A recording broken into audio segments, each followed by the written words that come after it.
bless thee, our nation.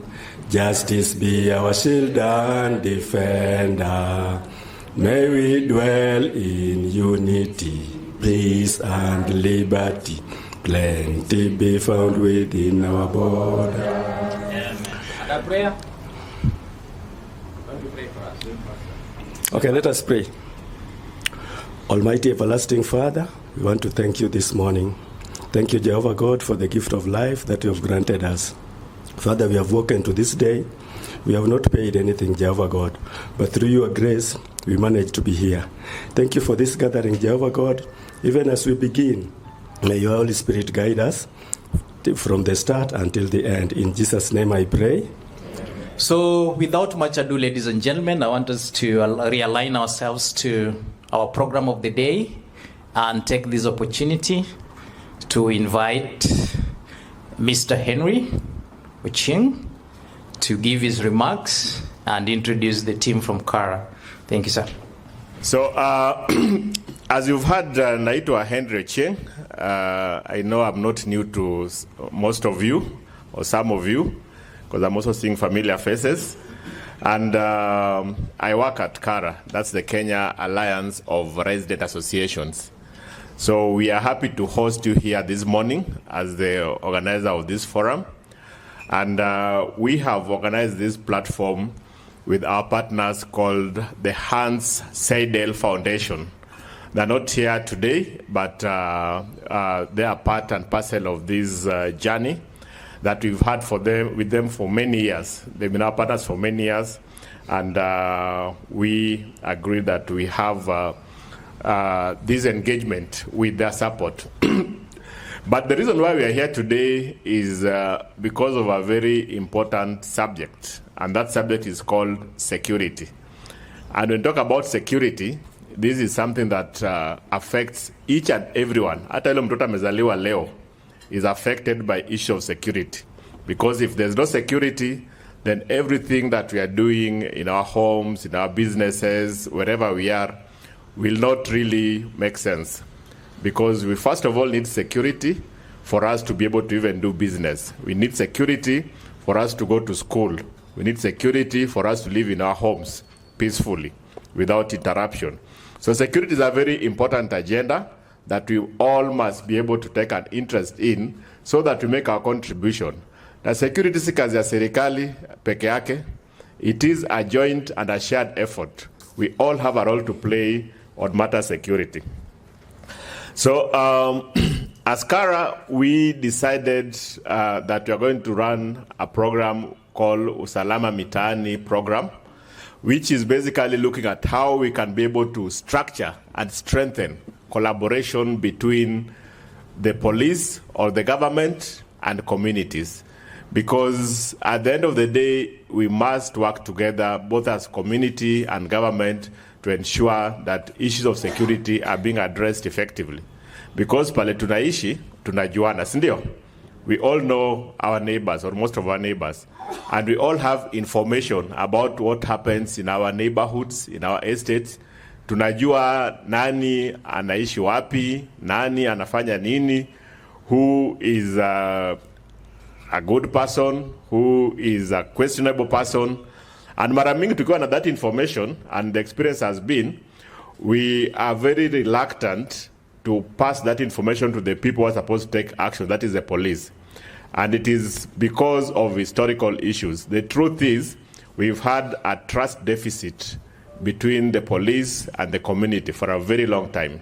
Ile ukiwa na information, umeogopa kwenda kupatia polisi, because kitambo ukienda kwa polisi, hata before useme umekuja kufanya nini, unaingizwa ndani.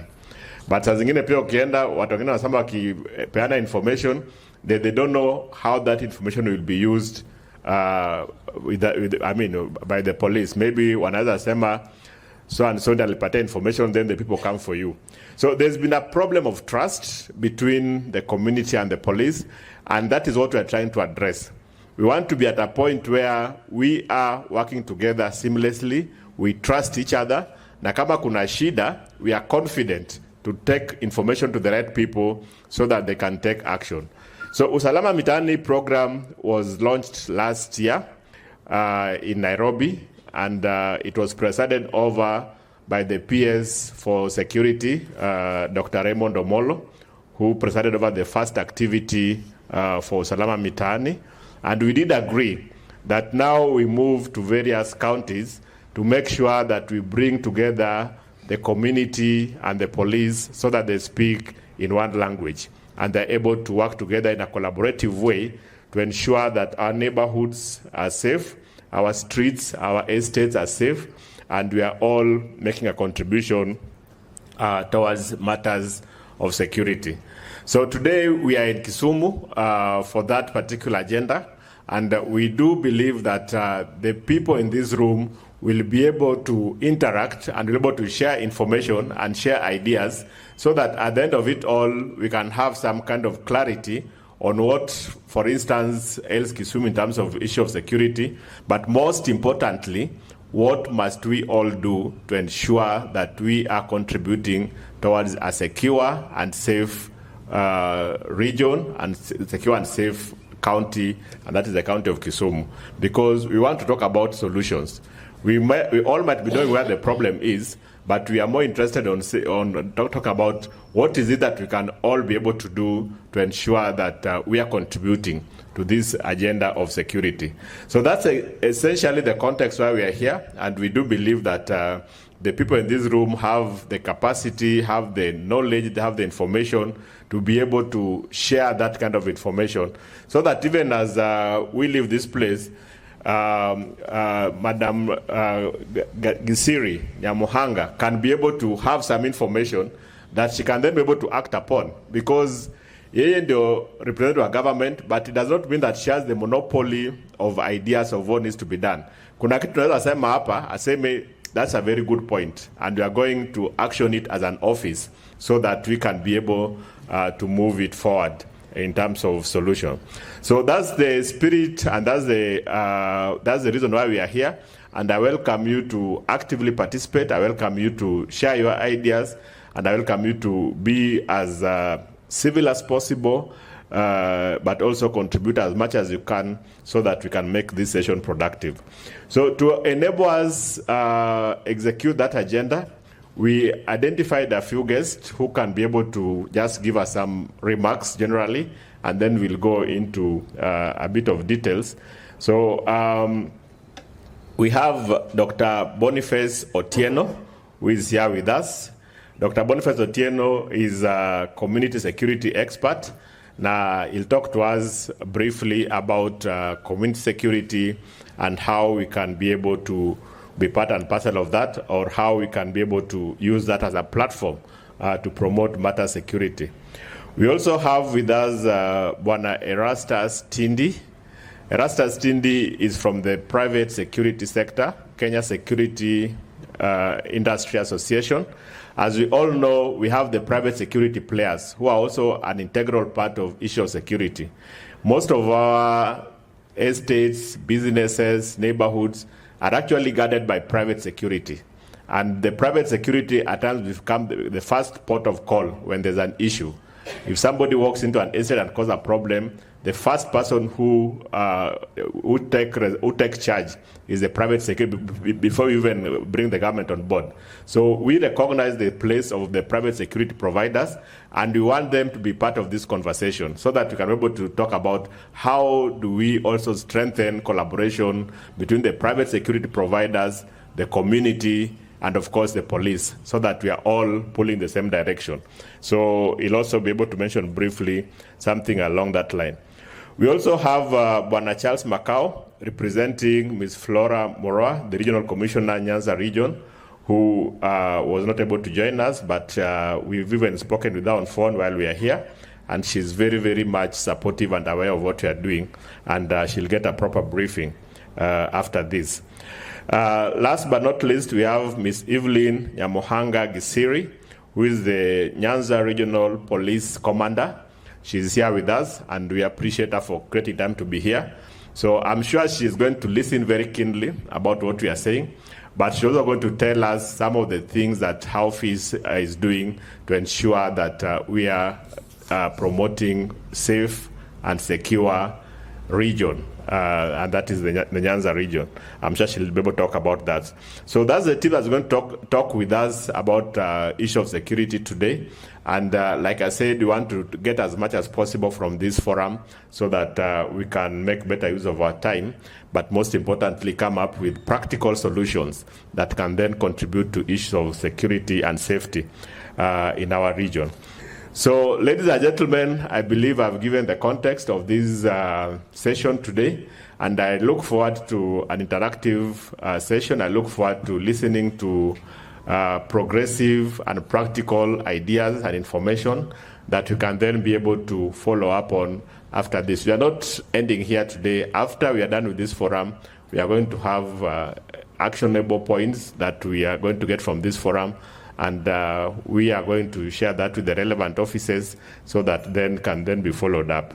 And of course, we also expect that even as community leaders, whatever good ideas that will come from this place, if there are things that can be actioned at the community level, kama kuna kitu tumesema that needs a community action, then you'll go back to your neighborhood, to your estate, and put together your neighbors, your leaders in that particular area, and come up with something that can then contribute to issues of security in our neighborhoods. So let me stop at that, and thank you very much for creating time to be here with us. We look forward to a very, very interactive and productive session. Asanteni sana. Thank you very much. Asante. Ladies and gentlemen, after that wonderful speech, allow me just to invite our colleague, Mr. Boniface Otieno. Is it Doctor? Dr. Boniface Daktari Pole. That is why we are being told, do not throw stones in Kisumu. You are likely to hit a doctor or a PhD holder, isn't it? And we have stopped throwing stones. Ama bado tunaendelea? How many years now tumeacha kurusha mawe? There are many years. So with a lot of humility, allow me to welcome Dr. Boniface Otieno. Give him 5 minutes just to take us through what it means to be a community security expert in Kisumu. And most of you know me as a university don who lives in a slum, Obonga. So you know me? Yes. How many knows me? Yes. And now today we want to discuss about how we can work together as a team. When I talk working together as a team, we don't want to say that there's a police officer, because that is a human being, like any other person. So we work as brothers and sisters. And when we talk about community policing, we are talking about collaboration between the community and the police or the government working together as a team. And when we talk of all this, as the members who are here, we must actually know that security begins with us. Am I wrong? Security begins with us. Because where we stay, whether you're staying in a slum, where you're staying in Milmani, you must actually know your neighbor. And you must actually know what your neighbor is actually doing. You must actually know that when this person comes in the morning or goes out, what is his daily bread? So we must understand the concept of the community policing so that in case of any problem, we sit as brothers and sisters. When you look at Obunga, used to be a very bad area. And the first launching of the community policing took place in Ruai. Then secondly was Obunga. The third was Ongata Rongai. But why did these people prefer Obunga? I was born in Obunga, and Obunga used to be a very bad place, where you could even find people are murdered every now and again. But when we actually launched the community policing, people started understanding the concept that what is community policing. We used to collaborate. Whatever that we didn't have as a police station, now we have police station. And the community used to sit with the people and sit with the police to harmonize insecurity that is taking place. One thing that we must always understand for the insecurity, the security that do take place, we must actually know that we must know who is who that is staying there. And when we drive into this nature, we must understand that this is Bernard. Bernard, what do you do? At what time? What time do you come from your houses? What do you do? We must have all these aspects so that at the end of the day, we know our days have been okay. A situation comes where we find that the community, people are blaming the police officers because they are human beings and they are in uniforms. Like your son can be a police officer, you cannot be ignored. Your daughter can be a police officer, you cannot ignore. You see, anything that is taking place, it is taking place and the police does not take action. Mutu, na merudi tena. The blames are on the court, the blames are on police. But you can't know that you are the person who has caused the problem. So let us understand all this. And then there are also situations where you find that the hotel managers, those who are owning hotels, those who are doing the business, actually they are supposed to know how many visitors have come here, how many visitors lived here yesterday, how many visitors are going to come here. What do they do? Do you collaborate with the police? Even your own visitor in the house, you find you have a visitor from Bond and you stay in in Sega. This visitor you want to take care, want to stay with you for more than a week. Even your nyumba kumi does not know that you have failed to pay the business. Then at the end of the day, you kill her. Or she kills you. Where do you want actually to take information? Because this is a situation where you find that the bar managers, the hotel managers would have taken that I have the visitors who are staying in my place here. And this is what has happened. Then the police will be able to take action. But when you keep quiet with information, then at the end of the day, we shall not be able to accomplish insecurity. So let us work as a team. A team means the business community must work together. The private security must work together with the police. The community must come up together for us actually to manage this. Otherwise, if we don't actually work as a team, then let us not repeat the 2022 or 2007 problem. But when you work as a team, we shall be able to bring all the culprits. And if you know, even if your brother or your son or your daughter is a bad person, don't try to say, no, this is a good person. The day when this person will be arrested, sometimes he walks out at night, you don't know you are sleeping. Maybe he's working with the bad people. Will you actually know what your son or your daughter is doing in your house? Madam Orengo, do you know what your son is doing? Being that you are now here, do you know what they do? Yeah, you don't know even the type of the people they work with. Sindio? So when he's arrested, you defend. So let us not blame each other, but let us work as a team. I've been told that my time has ended. Paul. Thank you, Rector. From 5 to 1. 1, 2, 3, 4, 5. 1, 2, 3, 4. 1, 2, 3. 1, 2, 1. That was a demonstration, sindio? So tumeshika. So tuanze. Sasa prepare your hands, warm it up. Weka namna hii sasa. Kama kadondrao. Now let's start.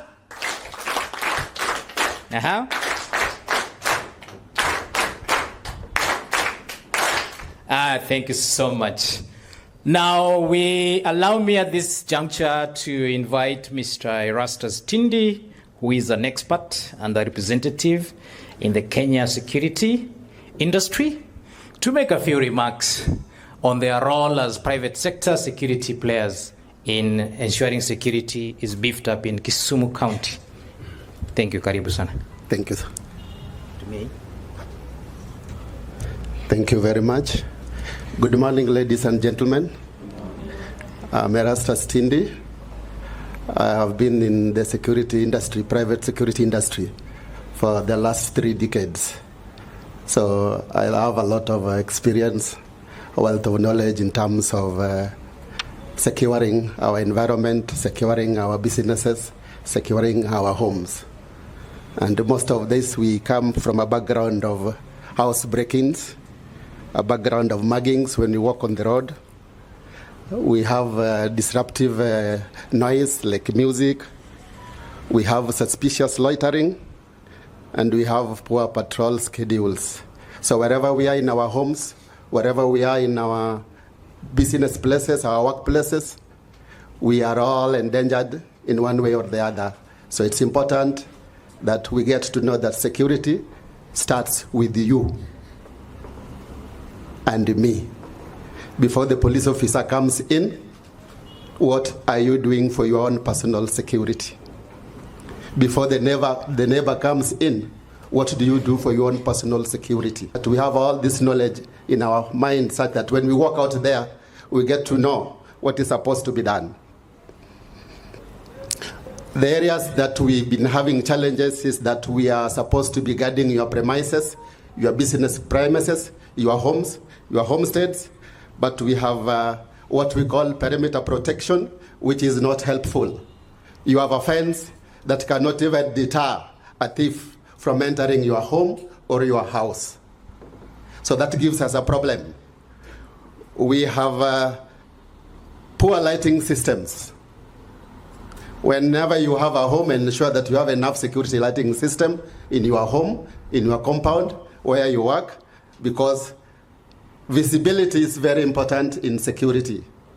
The person guarding your premises requires that visibility, that is be able to know and see an intruder coming in.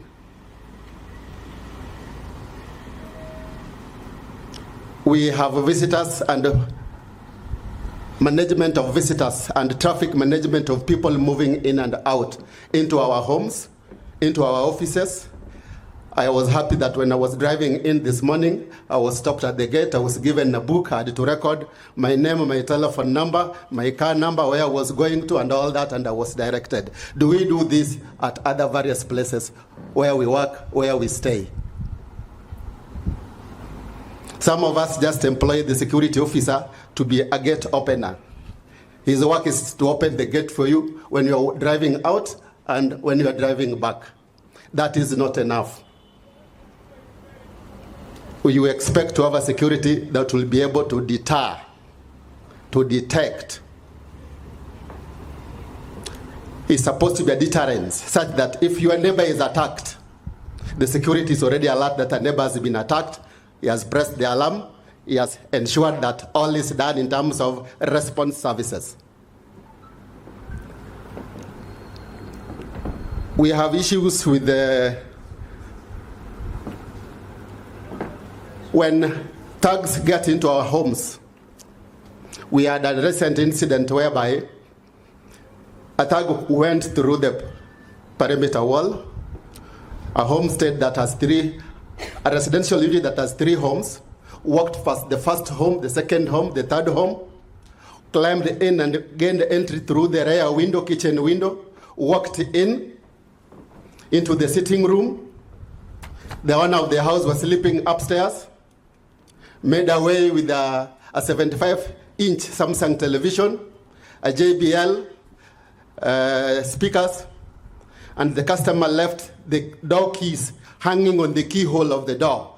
So when the thugs were leaving out, they simply opened and walked away. The CCTV camera captured them walking with that television set like this on top of their heads. And then they walked away, reaching where we had the electric fence. They used a towel that they found left hanging on the line, cloth line, to cover the electric fence. Then they walked away. This is in Milimani Nehru Road, just a week ago. So when we go to sleep, what kind of security measures do you put in place before you go to your bed? Never leave the keys at the door, at the keyhole of your door. Go with that key to your bedroom. And ensure that all the bedrooms are locked. It is risky to leave keys behind at the keyhole of of your houses, because thugs will definitely get in. So that's why we request that wherever we are, we have that security information that you are at risk at all the time. When your neighbor is hit, you are the next. So what do you do in such kind of a situation? When we are going to sleep, let us all have our mobile phones on. Some of us switch them or put them silent mode. This customer was being robbed in Mitaani, was being called by the police, was being called by the security, but the phone was ringing and he was not picking, only to be told that it was on silent mode. So security communication is very important, such that you can communicate to a neighbor, call a neighbor when you are under attack. And when they finally reach you, please do not fight back, follow instructions. Follow instructions, because you are now in a situation where you cannot defend yourself. If they tell you inama, inama, toa pesa, toa, because now you have to save only one thing called life. For those of us who are driving maybe home late in the night, if you see you are being followed by a strange motorist, please don't go home straight. Just stand back. If you see a roundabout ahead of you, go twice or 3 times in that roundabout to be able to know if they are really after you. And try to drive to a place where there are people. Don't go home. There are those who are attacked on the road when they are driving back home. There are those who are attacked in their own homes. So it is important that as security officers, as security personalities, as human beings who are working, who are living in urban areas like Kisumu, we get to know that there is a big unemployment rate in this town. So we have our young men and women. They want to eat, they want to feed, they have no employment. So they will make sure that when you come back from work, they share your proceeds from work. So that is how insecure we are. So we need to be as much as possible ensure that we are security conscious of our environment, where we live, where we go to work. It is important that right now we have the biggest problem with the female criminal activities. Ladies are now the worst in terms of criminal activities more than men. I have a doctor's friend of mine who had a bash in their home, and they brought ladies. Then the ladies decided to put something in their drink. They slept for 3 days. When they woke up, nothing was in that home. But these are ladies who are their friends. So whenever we invite our friends home, whenever we go out with our friends, we need to be security conscious about our life first. Thank you. So it is important that you and me, as we walk out of these premises, when you walk into town, the person walking next to you, treat that person as a suspect, unless proved otherwise. For us, we say everybody is a suspect, unless proved otherwise. But for the officers, they will tell you everybody is innocent until proven guilty. But for us, your sister, your brother, your neighbor is a suspect unless proved otherwise. So that's the kind of security consciousness that we are supposed to be having whenever we walk around. Thank you, Erastus. Thank you. Thank you. I have realized you have so much to share with us. Mimi ile nimetoka nayo ni ile wanaume wanazima simu usiku.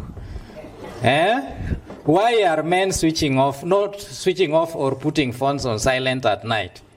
Wanaume. It's time to angoa. To relax your brain. So utaki simu. Na umesikia security expert amesema namna gani sahi? Tuzizime na tuziweke kwa silent mode. Simu ikilia usiku, shika tu, umwambie madama kwa area ni kubaya, si ndio? Thank you so much. I want us to appreciate Mr. Tindi. First of all, warm your hands. Make it warm, bwana. This is Kisumu City, bwana. Make it warm. Now open it like the crocodiles. How does a crocodile open its mouth? How big? How big? Let's now go.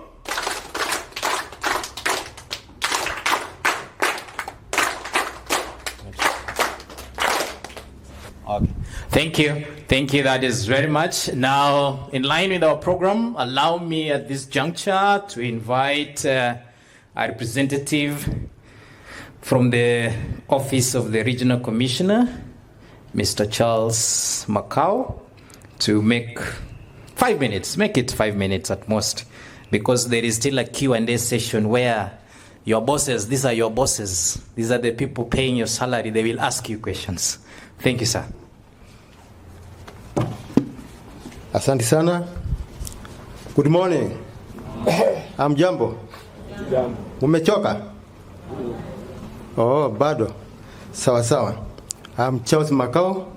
I'm PA to the RSC. And in fact, I'm only 3 months old here. In fact, community security is very important. You know, without security, nothing can go on. Everything revolves around security. Now, community security, if I may say, is a broad field focused on ensuring the safety and well-being of neighborhoods through collaborative efforts between residents, local organizations, and law enforcement. Rather than relying solely on policing, modern community security often emphasizes on proactive social and environmental strategies. If I may go to comparison, traditional mode of security and community-led models, and we have indicators like primary goals. Traditionally, enforcement was enforcement and arrest, and in community-led, it was prevention and harm reduction. Another goal is primary goal, and first it was enforcement and arrest. That is traditionally. That is what we used to do.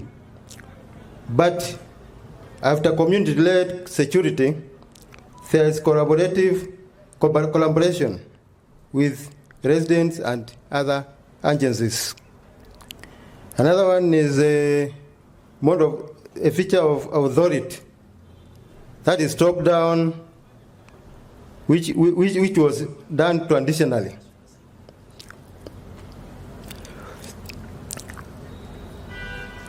In that perspective, collaboration was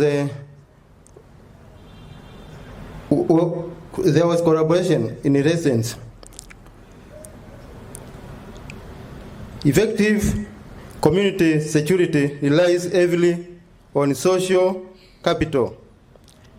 The level of trust and cooperation among neighbors, when people know one another, they are significantly more likely to notice when something is wrong and intervene or report it. Put this into perspective. Strengthening community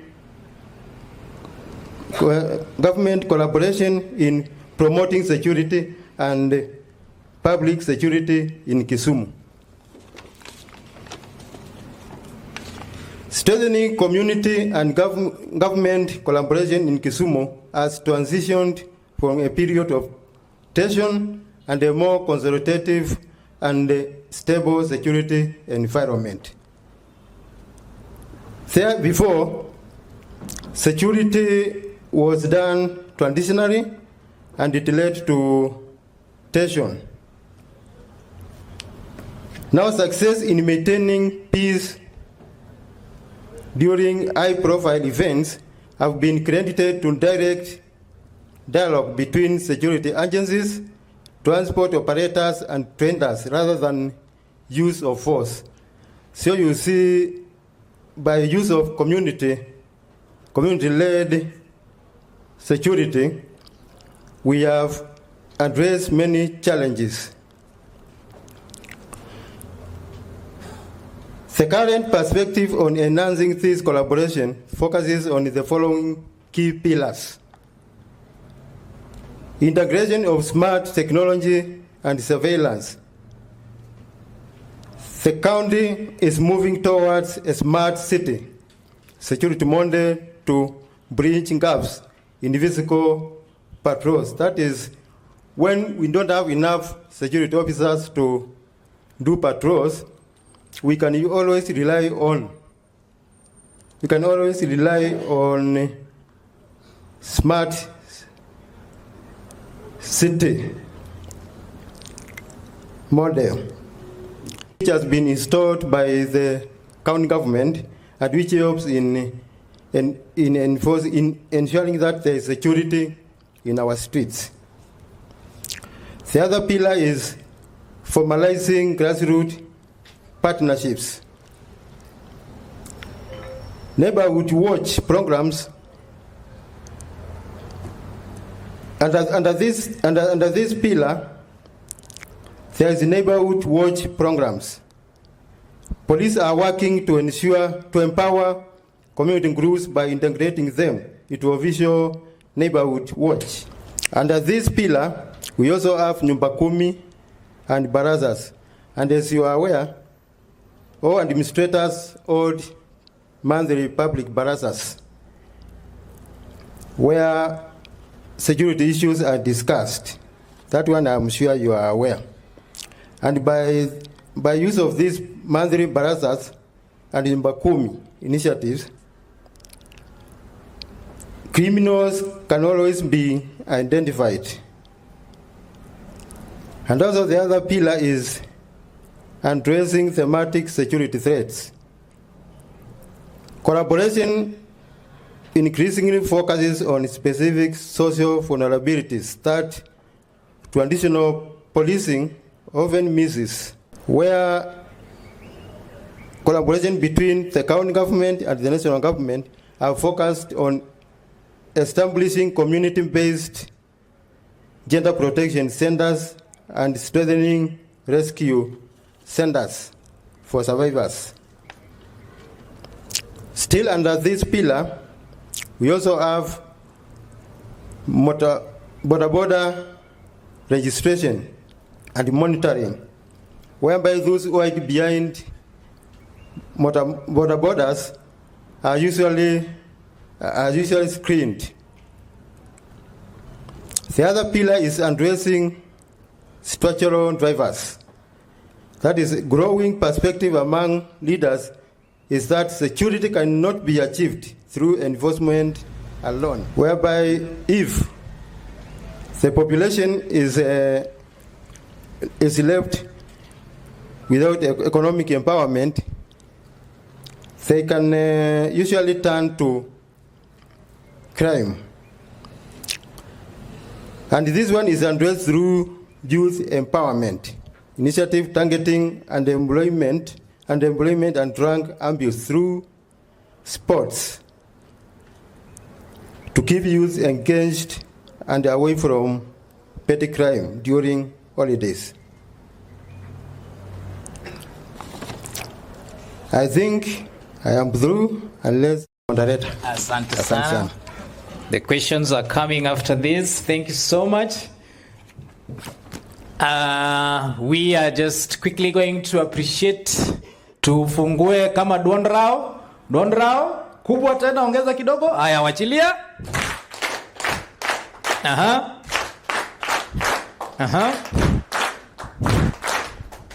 Thank you.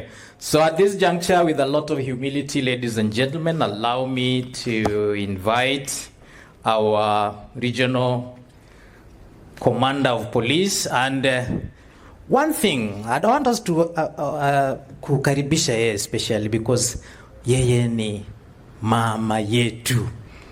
And for her to occupy the highest position of police in Nyanza region, lazima tupatie mama heshima. Tafadhali simameni tu tukikaribisha mama atuongeleshe na makofi.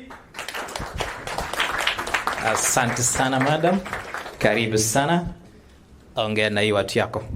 Thank you. Good morning. Good morning. Morning. Are we ready for the day? Yes. We are ready for the day? Yes. Okay. As our moderator has said, yes, by physical appearance, I'm a woman. I accepted that. And the office that I hold, my name is Gisiri Nyamuhanga, the Regional Police Commander Nyanza. Kindly, you didn't tell me how many minutes I'll be here. So maybe even 5 or 10? Yeah, 5. Okay, thank you. With humility, kindly allow me. As I had said, I'm Gisiri Nyamuhanga, the Regional Police Commander Nyanza. Allow me to ride on the already established protocols. Ladies and gentlemen, I stand before you today to share common knowledge, which is the conscience of every upright, forward-thinking person who is aware of immense benefit of secure societies for social development. We are all aware that collaboration of police and the community enhances public safety and promote proactive crime prevention. This collaboration is commonly referred to as community policing, which transforms community not only recipients of the state security, but as partners who identify their security needs, point out security problems in their midst, and share information with the police, leading to faster crime prevention. In today's unpredictable world, ensuring the safety and security of communities has become an increasingly complex challenge. Law enforcement agencies are responsible for maintaining order and protecting citizens. However, they cannot do it alone. Collaboration between law enforcement and the community is a must to bolster crime prevention and response. Our spirit of community partnership is operationalized through people-centered approach, where every citizen becomes an active ally in addressing crime risk factors. In this engagement, security consumers are provided with a platform to voice out their concerns and actively participate in the process for seeking for lasting solution. Creating a constructive partnership will require energy, attitude change, creativity, and a commitment by all stakeholders. Community partnership in law enforcement foster trust, communication, cooperation, when business, citizen, community groups, and government agents actively engage with the law enforcement, they develop positive lasting relationship as they become partners in safeguarding their neighborhoods. This teamwork creates a network of vigilant eyes and ears that only enhance the effectiveness of curbing crimes. Collaboration between communities and government, including policy, creates safer, more resilient environment by fostering trust, enhancing intelligence sharing, and the sharing responsibility of crime prevention. This partnership increases accountability, reduces crime rates, lowers fear of crime, and ensures tailored safety solutions through proactive communication and shared resources. The government has laid down collaboration structures between the community and the security agencies to enhance safety and security. One of such initiatives, we have the Nyumba Kumi initiative, we have the County Policing Authority, we have the County Policing Forums, and we have the Peace Committee Forums, which encourages neighbors to become familiar with one another to easily spot threat. In a rural setup where there is commitment, this is working very well, but still we face some challenges in urban setups where people are living in total disregard of their surroundings. It is imperative that youths made up an energetic segment of our population, which might be influenced to engage in crime and disorder in the society. There is a need to have community mentoring programs to assist our youth development, positive relationship, to be part of this great initiative of making our neighborhood safe. When police and members of the public collaborate, we have a lot of benefits that come out of that collaboration. Number one, when we'll collaborate with you as members of the public, we'll have increased trust and legitimacy. Cooperation builds trust between residents and the state authorities, encouraging community participation and improving legitimacy of law enforcement. Number 2, we'll have a proactive crime prevention. Instead of just reacting, collaboration foster proactive approaches such as community policing, which reduces crime through collective action and increased awareness. I'm a believer personally in a proactive policing approach. When we share information with you, when you talk to us, when we talk to you, when we talk with one another, when you share the little things that are happening within your neighborhoods, will come in before those things escalates to the levels that are beyond control. But when you see a criminal behaving or something happening in your neighborhood and you keep it to yourself, after all unasema hata tukisema hakuna kitu, the next day what happened is something bigger than what you saw happening. But when it happens and you report it immediately, the action will be taken. And by doing that, we'll have prevented the major events from happening by just reporting. So I encourage you, let us share the information. You are the eyes and the ears of the police in the neighborhoods that you are. Remember, as we are here in the offices, officers cannot be all over. Police officers cannot be everywhere. Given even the establishment of the police officers against the recommended ratio that the world recommend, one police officer is equals to how many citizens? 400. 400. How many are we in Kenya? We are 50? 55 million. How many millions are we? 50? As per the last census data, how many were we? We are 50, we are 50, 54, 55? 50? 54 million. And then we have 40,000 police officers. What's the ratio? Very less. What is the ratio? That's why I'm encouraging to take this role.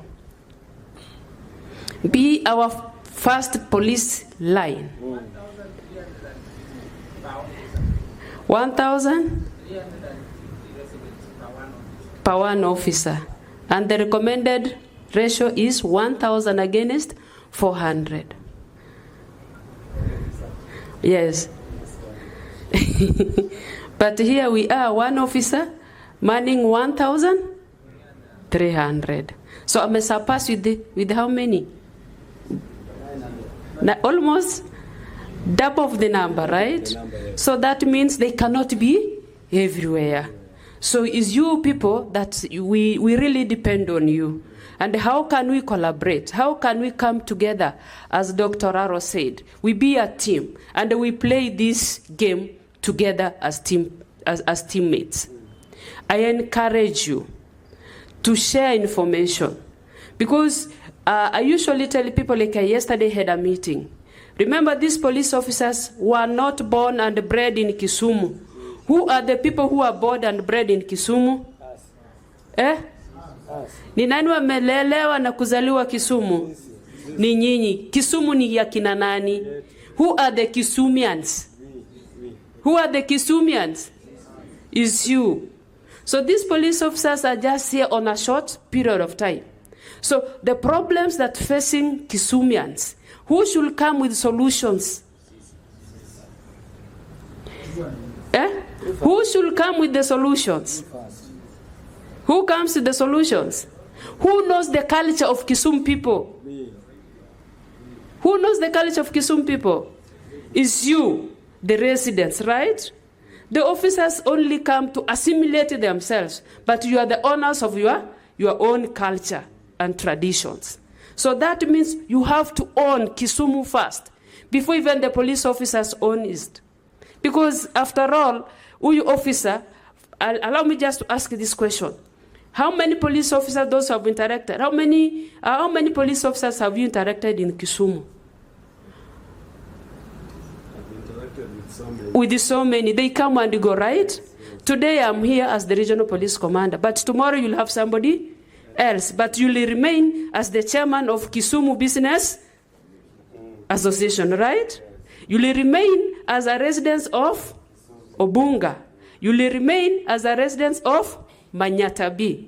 You will remain as a resident of Nyalenda, because that's where you are born and bred. So that problem of in Nyalenda, you have to own it as a resident of Nyalenda. And they see, how can we come out as a community from this problem? Whom do we engage to help us come out of this problem?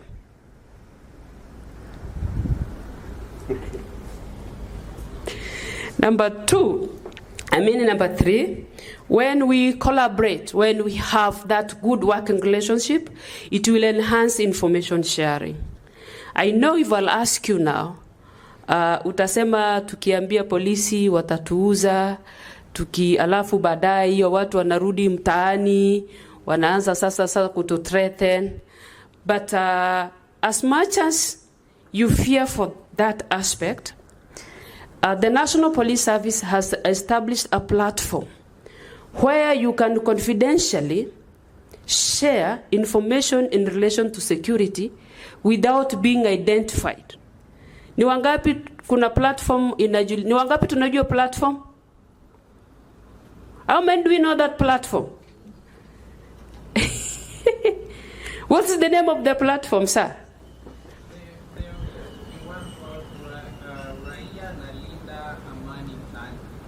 Uraia nalinda amani mtaani.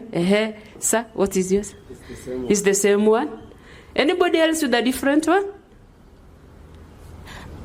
We have several platforms that you can air your information.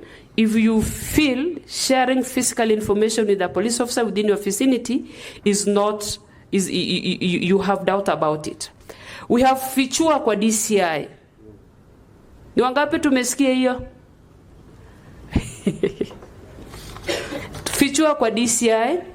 We have toll-free numbers and we have free WhatsApp apps where you can easily report insecurity within your residence.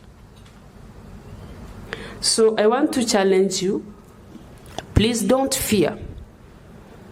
Hata kama atakuja kukuthreaten, but it will have been known there is a criminal residing where? In Obunga. Take it as a personal obligation. We have when we have this collaborative, we have improved resource efficiency. If we partner with you, as the police, we partner with you, we'll have no issues of officers not responding to scenes because hakuna mafuta. Ni wangapi tumeipata hiyo scenarios? Gari haina nini? Gari haina mafuta. To some extent, those allegations could be true. But if we are in that good collaboration, in that good working relationship, officer akiwa amekwambia gari haina mafuta, as a citizen, a responsible citizen, it will be easy for you kumwambia, I can offer my vehicle, let us carry tuende kazi. That incident itakuwa attended to and that matter will be solved. We will not have issues of police inactions. You know, resources are no longer enough. Hata mahali wewe uko. We work with the limited resources, but when we come together with the business communities, with the professionals in Kisumu County, we can have a way. How now do we do this? We have this deficit. How do we come in to help police officers? Ni wangapi wamewahi patana na askari akiwa kazi akamnunulia maji? A simple thing like that. Ni wangapi wameipatana ako kwa coverage, amesimama from morning to evening, na kamwambia officer, have this bottle of water. Thank you for those who are doing that. But now can we start doing it? Mbona mnacheka? It's very difficult to do it. Yeah. Not you only, even us. We usually do. Let me talk to my own perspective. At times I'm even in the supermarket. Na naona yule ako nyuma yangu amebeba just a packet of milk. And if I'm in a position to afford to pay for that, I pay for that. I want to encourage you. Let us be friends. Let us be friends. Let us be friends. Let us be friends. Kwa sababu nyinyi saa hii kikiumana, wacha niseme Obunga, majambazi waende kuishi huko. Wale watu watakuwa kwa shida ni wao wenyeji wa Obunga. Na kama wenyeji wa Obunga si marafiki ya askari, itakuwa ni shida sana. Even how to collaborate, even getting statements becomes a difficult. Even getting witnesses becomes what? Becomes a difficult. But when we work together, we build that trust. We'll have no boundaries of doubting one another and passing blame. Ama askari hakuna kitu wanafanya hapa, watolewe. Yes, watatolewa, wengine watakuja. But if you don't embrace them, what will happen again? The same thing. The same song will still continue, right? Uyu PPO afanye kazi atoke. Okay, mimi nitatoka. Another PPO will come. But if you don't have solutions to your own problems, what will still happen? That PPO who comes will still go. So we have to get solutions to our own problems. I want to encourage you. We have what's the way forward from this meeting? How are we going? For example, in Kisumu, we have issues of goons. How are we going to tackle this goonism in Kisumu? Because it is affecting us as residents of who? Of Kisumu. How are we going to do it? Police alone cannot do it. It needs combined efforts from you, the residents of Kisumu, at the same time as the law enforcement. You have your duty and responsibility as a resident, as a Kenyan citizen. We have duty and responsibility as law enforcers. Our work is to maintain law and what? Law and order. And we cannot maintain it. There is one scholar, Robert Peel, who is the founder of the police. Anasema, members of the public are the police, and the police are the members of the public. We cannot be police without you, and you cannot be there without us. So we need one another, and we must work together. Sawa Kara associations. We must do what? We must work together. Then, if we have this effective collaboration, we'll have tailored safety solutions. I believe in each and every jurisdiction has its own security challenges that requires specific solutions to those security challenges. The security challenges here in Kisumu are not the same as security challenges in Nakuru. So the challenges that are in Kisumu, we must tailor our solution to challenges that are in Kisumu. For example, now let me ask you, which are the security challenges that are in Kisumu now? Gangs? Ingine? Hamuna issue na drugs? Illicit brew, hamuna issue nayo? Hamuna issue na issues ya hard drugs? Iko, right? Hamuna issues na gender-based violence? So we must identify these specific problems and get the tailored solution to these specific what? These specific problems. So I encourage you, let us work together. And then, as I summarize, for a crime to occur, there must be three elements. Number one, there must be a target. Number two, there must be an offender or a criminal. Then number three, there must be an opportunity. The target will always be there. The offender will always be there. The opportunity will always be there. But now as a person at that personal level, I want to ride on the water, the GRS said, at that personal level. The opportunity. What are you doing to reduce the opportunity or the chances of this criminal getting into the target? You are in town, walking, uko na simu, ile latest ni gani? Ni iPhone what? My mother of agency about iPhone nini? No, 17. 18 imetoka, Gen Z in the house. iPhone what? iPhone 17. How much is it? Unajua ni shamba. Ni 200,000. 270,000. Yes, umenunua 50 by 100. And you are just walking it in the streets, just exposing it. What are you doing to the offender?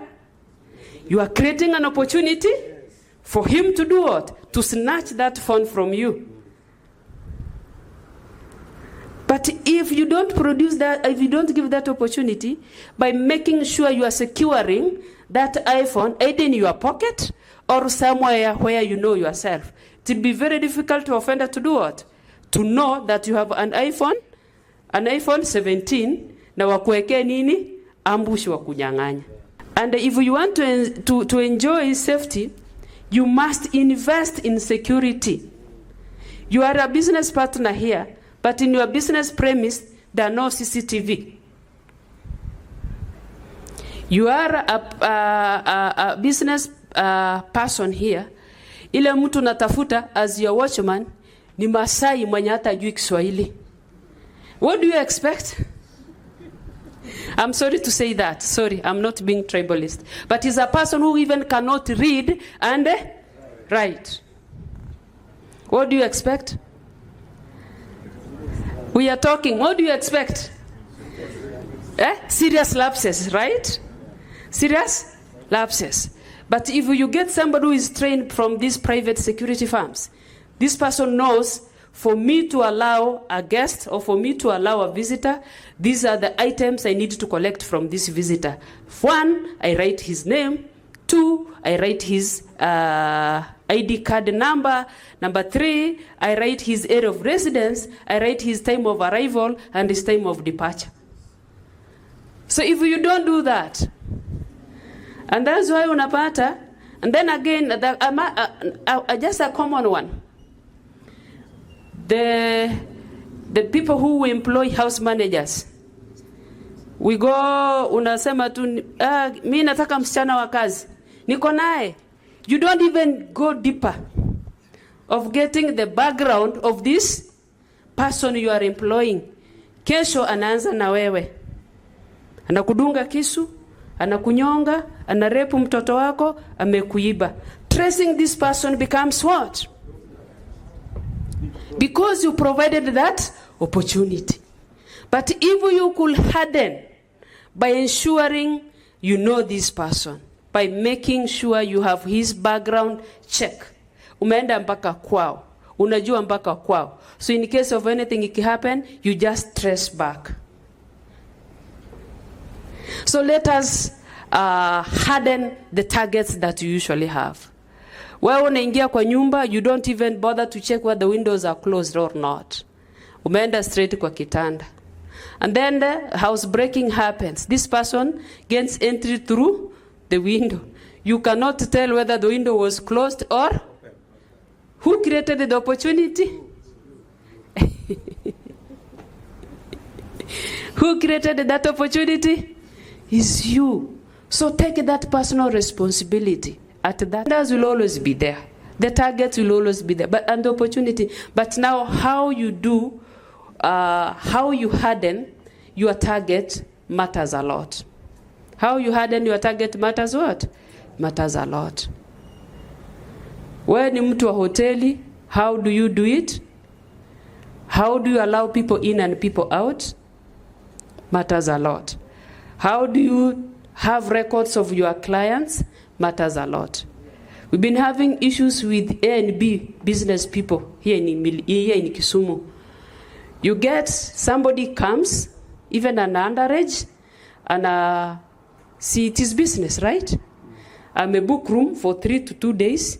You even don't bother to know what kind of business is going on in that house that you've rented out. That's why unapata mtu aliuawa anakuwa discovered after how many days? That facility. Ndio sasa wanaanza kusema what is happening. Mwenye hii nyumba ni nani? As much as is business, yes, but it's your duty as the owner of that premise to ensure you know what is happening. To some extent, this business can put you in problem with law. Because as police will put you into task, can you give us this person who was in this room? Utaanza kusema askari wanakuonea. Ama?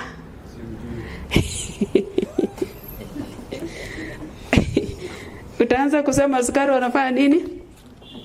Wanakuonea.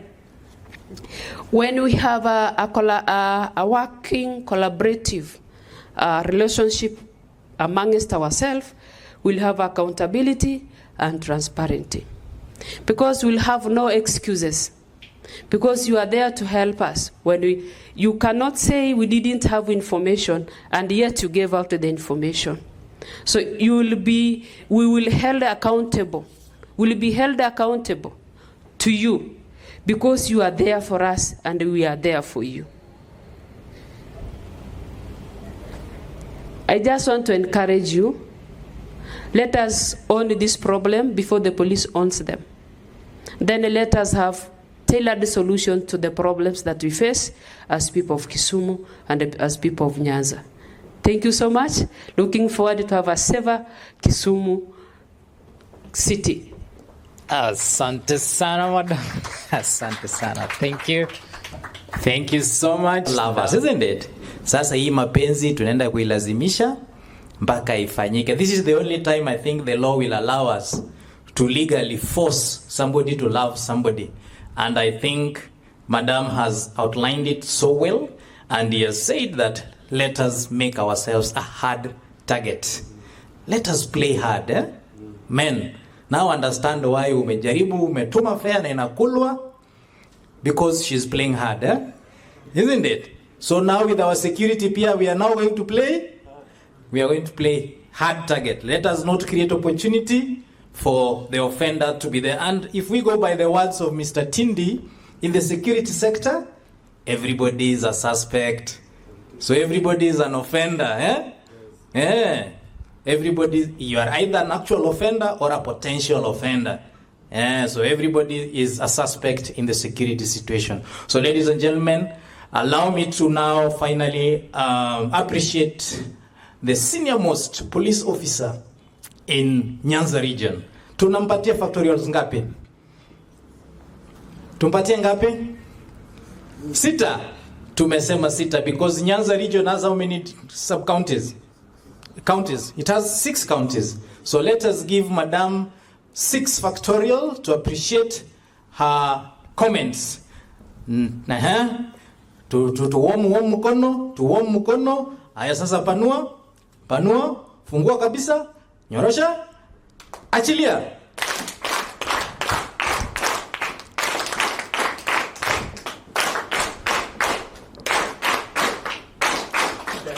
Thank you so much. Now we are running on schedule.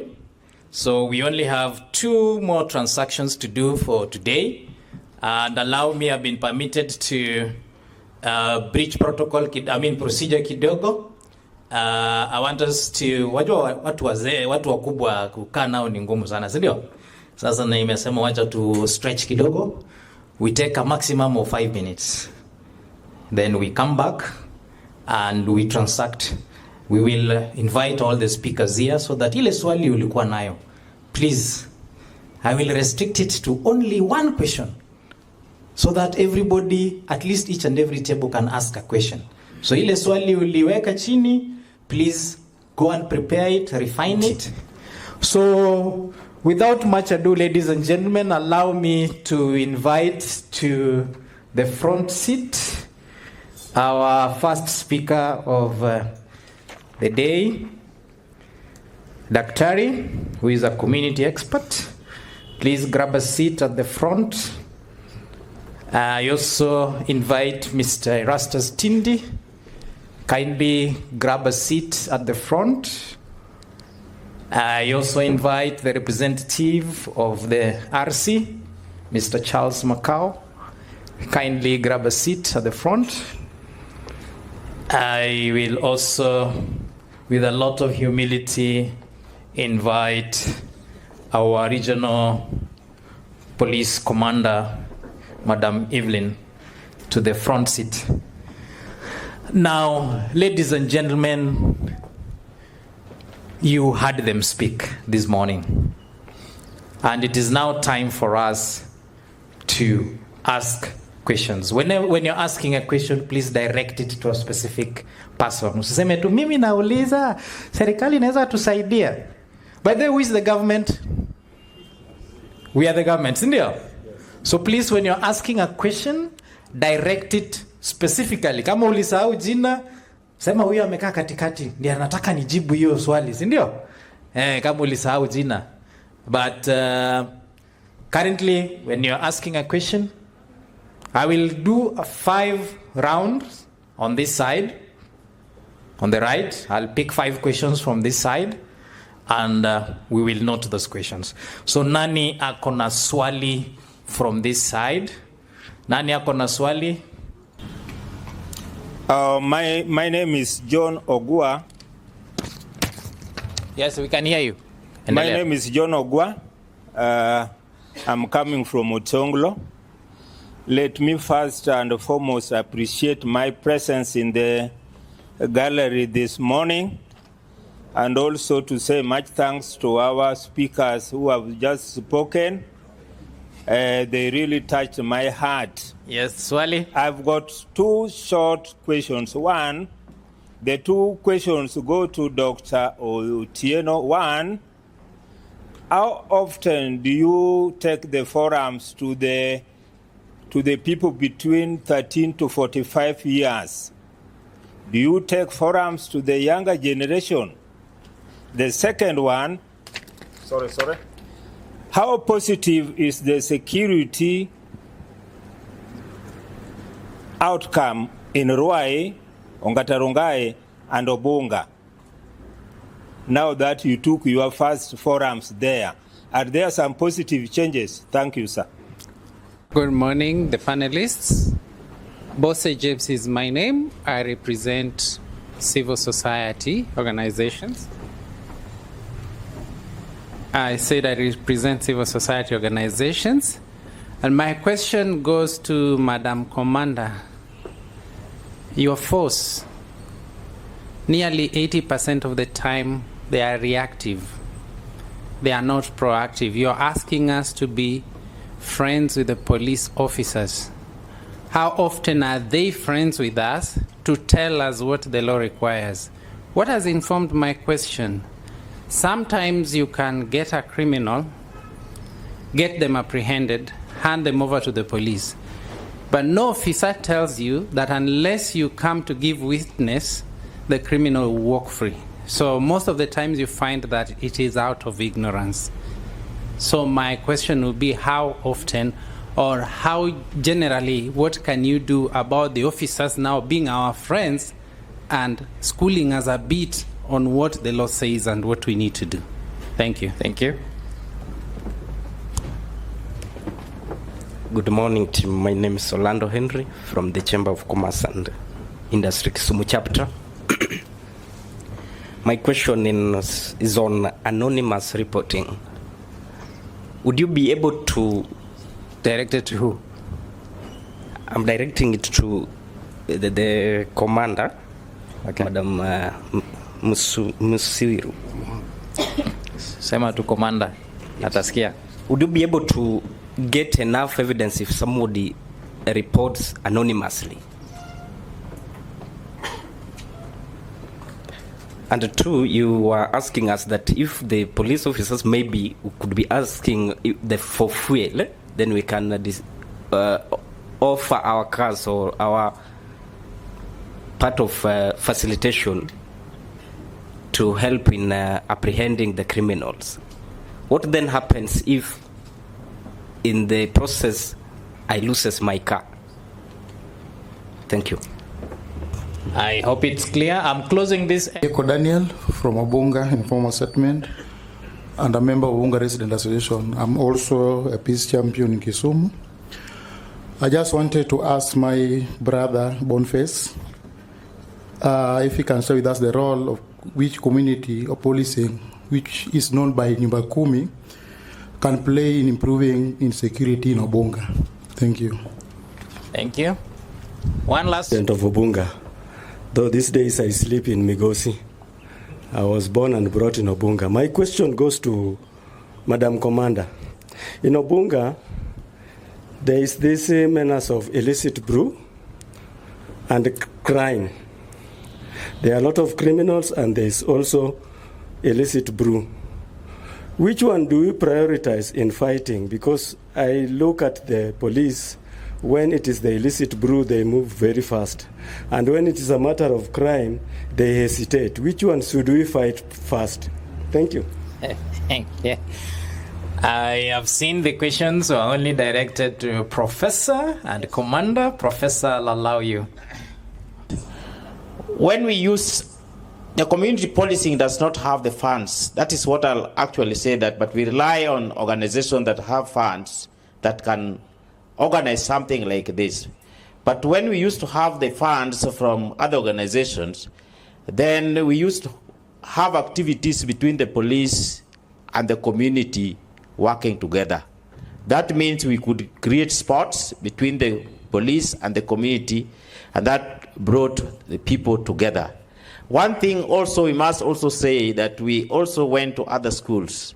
We go to other schools and talk to the principals, to talk to the students who are in schools, so that when they get something that somebody comes in the school without any permission, then they'll be able to alert the principal to report to that kind of event.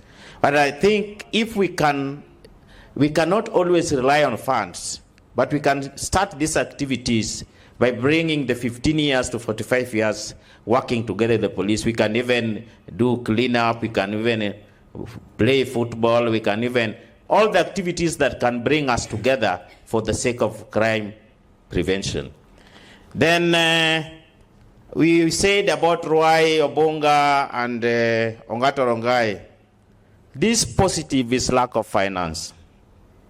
I don't know what is actually happening, but in most cases, when we launched the community policing in Obunga, we didn't actually have the police posts. But eventually the community offered to come up with a land. And we built the Obunga police station. And from there we used to have other activities. The police used to work together with the people in Obunga, whereby even if the police has a problem, you could find the community are also chipping in. That is together, Bernard. Yes. We used to have. And the community also worked very hard. Abolition block that is there in Obunga, that is from the community. The power that is there in Obunga, community. When you look at the container that is there in Obunga, it is me who wrote a proposal to get for them from the Kenya breweries. When you look at the vehicle that now they are using, I went through the RC up to the vigilance house to talk to the Inspector General, and we got a vehicle through them. So I can say that the insecurity is going down. Now, when I talk about my brother, number 3, we talked about illicit. You know, when we were born, and before your father was born, this illicit is a very difficult thing to talk about. Because even sometimes we can say that we can minimize to go down, but we cannot bring it to the whole. Because most of the people believe that that is part of the economic backup. The poverty level is when we take Chang'an, whatever. But I think Madam will talk about it according to the scenario of their nature of the duty. Asanteni sana. Thank you. About on reactive policing. In most cases, what brings about this reactive policing is lack of information sharing. So the police comes when the incident has already happened. But if we could be having prior information, we could be having measures on how now do we reduce this reactive policing. Then again, the policing, we have what we call the criminal justice system. The criminal justice system comprises of the police, comprises of the courts, comprises of the rehabilitation ODPP, these are the courts, comprises of the prisons, Kenya prisons. So the work of the police, once the work of the police arrests, it carries out the investigations. Then the investigations, the file is taken to ODPP for perusal and advice. So it's the ODPP that directs the police either to arrest or not to arrest, to present before court or not to present before court. Then when this suspect is presented before court, how many of us do we know chapter 4 of our constitution? Chapter 4 of our constitution. Bill of Rights, right? Rights of arrested persons ni gani? No, nasema rights of arrested persons ziko wapi in our constitution? Article 49 of the constitution. What is one of the right of arrested person? Legal representation, right? Right to bail, right? Right to be taken to court. After how many? After how many hours? Within 24? Within 24 hours. So all those are considered. And that's why you see most of the criminals, at even a murder suspect, akona right ya kupewa bail ama bond. And that's why you see we arrest, tunapeleka kotini, because our constitutions allow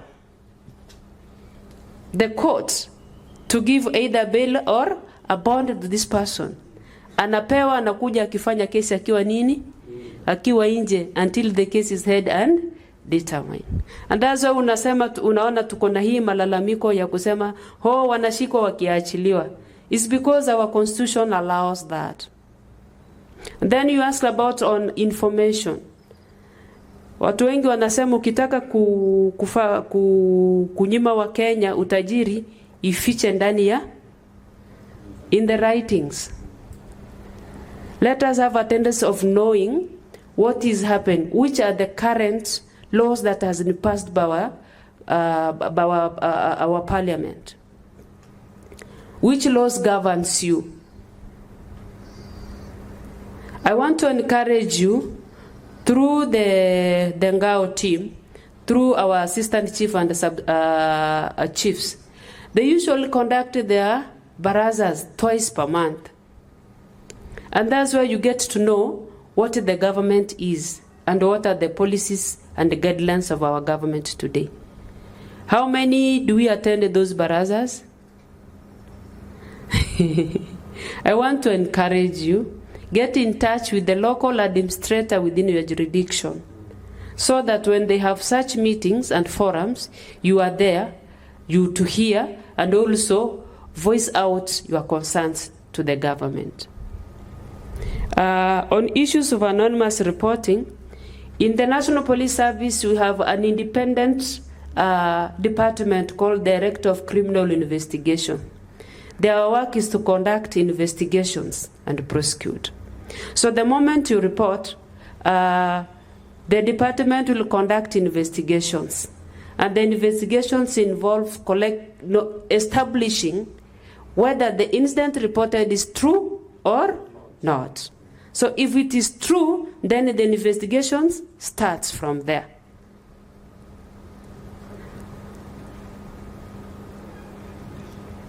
On issues of illicit bureau and crime, you cannot differentiate illicit bureau and crime. They have adjoining point. They have adjoining point. I just want to answer this question by asking another question. Do you think a father who rapes his 3-year-old daughter to be of a sober mind?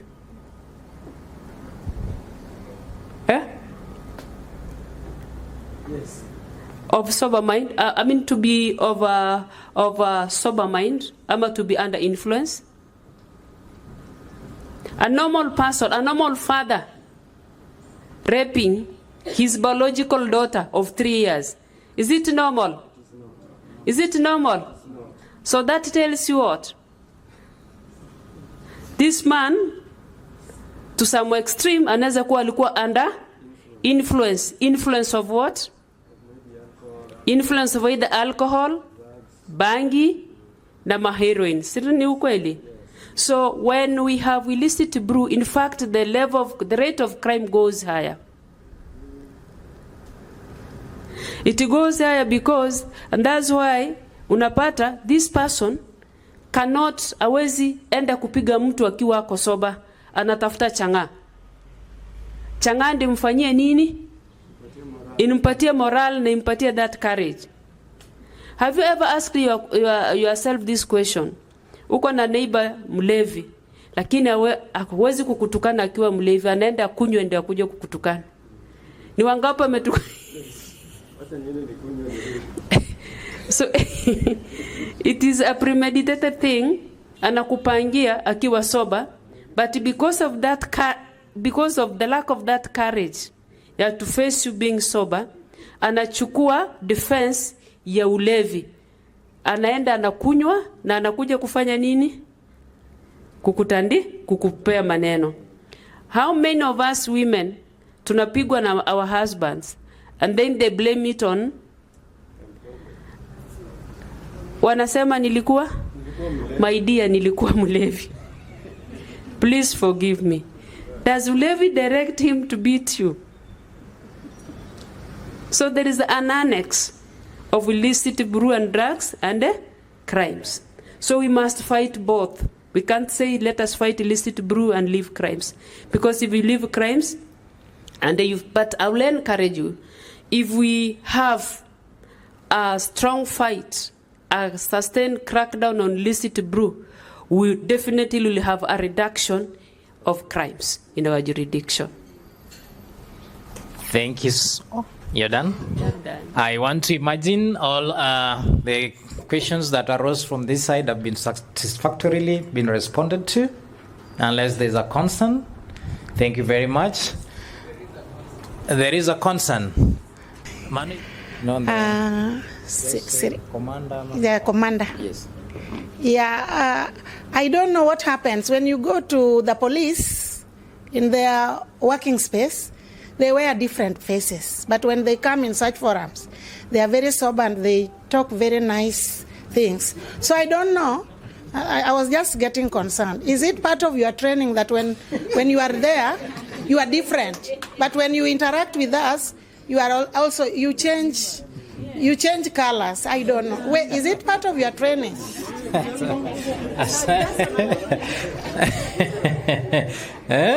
Wait, mama, talk over. Huh? Iko maneno gani? Thank you, madam, for that concern. Remember, you are our customer. The public relations inasema, you do what? Your customer first. Your customer comes first.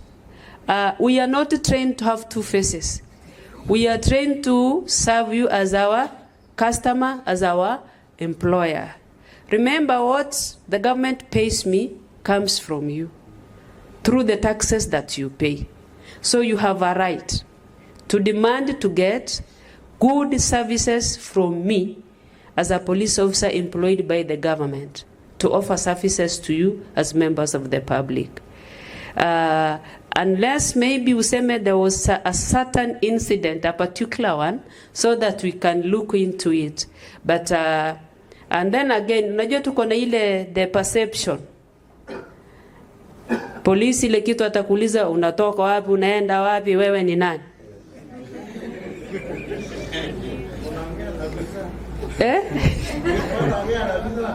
Unaongea na ofisa. Those are just perceptions. But I believe there are good services offered from our police officers to the members of the public. If we can only remove PA to Madam RC, alisema the traditional policing method. The traditional policing method. And that's why we are saying, let us move from the traditional policing approach to a modern policing approach. And that's why unaona the National Police have undergone a lot of reforms, transformation. so that we can suit into the modern policing approach. Si eti tuko na sura mbili, madam. When you come to my office utanipata tu ni mimi. Sisi ndio customer, and the customer is always right until proven wrong, isn't it? Yes, and the police force, the act says that the police will always treat you as innocent as you are until proven otherwise. So ladies and gentlemen, let us proceed. I now want to give a chance to this other wing. 5, anybody with a question on this other end? I want to number them. There is 1 here, 2, 3, 4, 5, 6. Is your hand up? Yeah, 7. So these are 7 questions. Let's take up a studio. Okay. My name is... Okay, thank you. My name is Evans. I come from Marina Estate, and I also represent Bafope.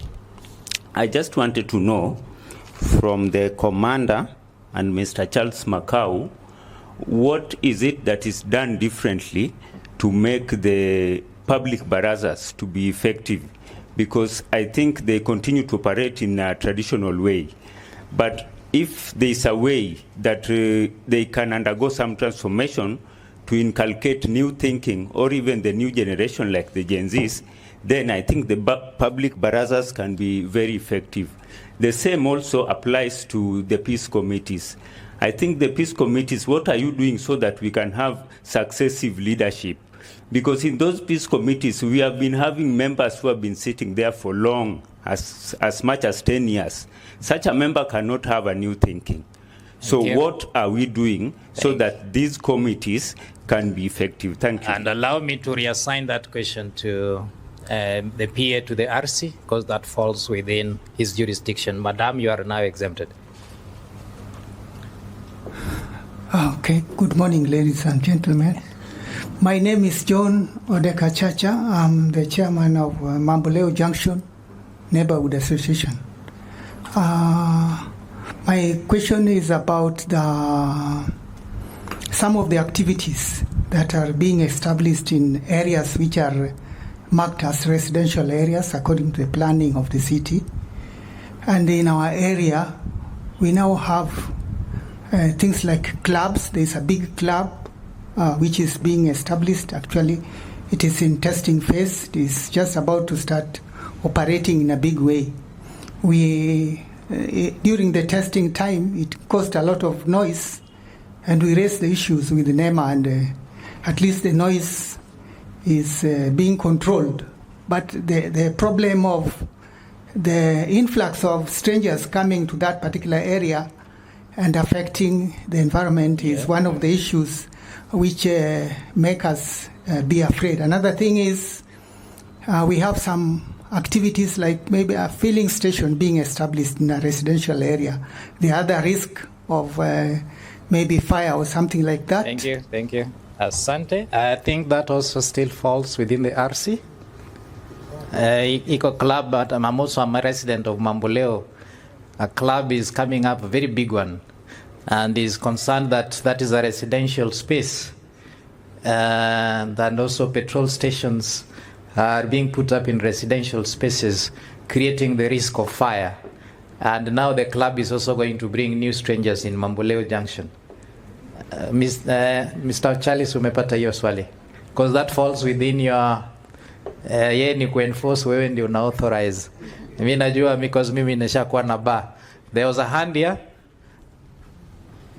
I'll allow first five. Good morning. My name is Grace. We are with James in civil society, and I'm a resident of Milimani. So I have two questions. One, there are WhatsApp groups where someone can report things anonymously. Can we have the contact of that WhatsApp group? Secondly, what happens if your complaint is about the police? Because in Milimani, tuko na Milimani kwa Waafrika. And there's a police compound, and they just toss their rubbish outside of their compound into our neighborhood, attracting all manner of offenders, chokoras, madmen who are half naked. So and then you are monitored. Mtu amelala tu hapo kwa kichaka na waangalia 3 days. After that 2 days, mtu amevamiwa. So what do you do when you are supposed to report the police to the police? Thank you. I'm Omondi Stephen, and my question goes to the commander. When umesema vizuri, your daily activities wa mnakaa kwa ofisi. Amko kwa ground, si ndio? Paka mpigiwe simu. So, how does your office work with the nyumba kumi? Ama with the chief, so that you can get the quick information from what is happening in Otonglo, from what's happening in Obunga, where the crimes zinafanyika sana. Sio kama hapo unanipata? Nimekupata. Alafu another one, we also have many residents who fear reporting due to victimization. Ama wanakuwa labeled as in umeenda kureport mtu nakuwa marked. Nakwambia wewe nimekumark. So, how do you protect the whistleblowers? Thank you. Last, the fifth. I have 2 questions that is directed to Madam RPC and Mr. Charles Macau. And this is, I wanted to understand how your office and jurisdiction handles the issue of youth gang violence that is fueled by political mobilization. And 2 is a question of response, and I want to connect this to the issues of tech savvy. An incident that happened just a few days ago, and the issue of CCTV footage. Will you kindly also enlighten us how, as a department, you are working on that? Thank you. Mr. Mukua, I'll give you this chance to respond to the questions that have been raised. But as at now, we can only do it physically, because most of the population is not educated. So the only way is doing physically, the way we usually do, unless we are advised otherwise. The other one is about peace committees. I think those peace committees positions are done. I think those peace committees are formed after every 2 years. So, if you wish to get a position there, get in touch with the chiefs, the local administrators. The other one was about liquor licensing. As you are aware, licensing is always done by the county government. But when there is an issue, we can always advise and make follow-up.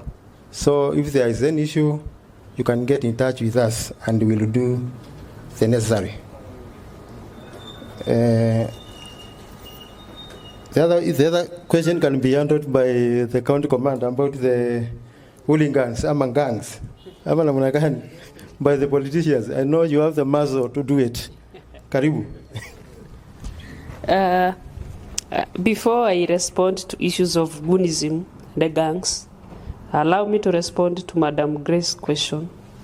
Madam Grace, how I wish you could have popped into my office before that situation reaches where it is.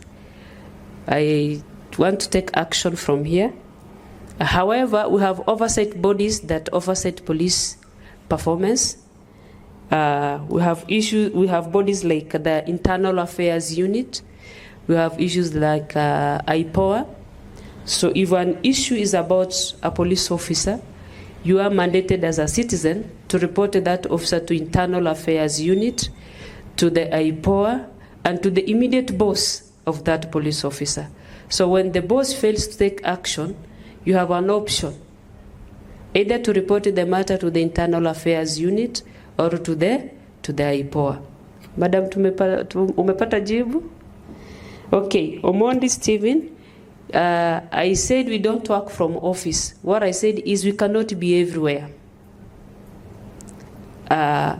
However, we have, the government has an elaborate mechanism on how to protect the whistleblowers. we have an agency called Witness Protection Agency.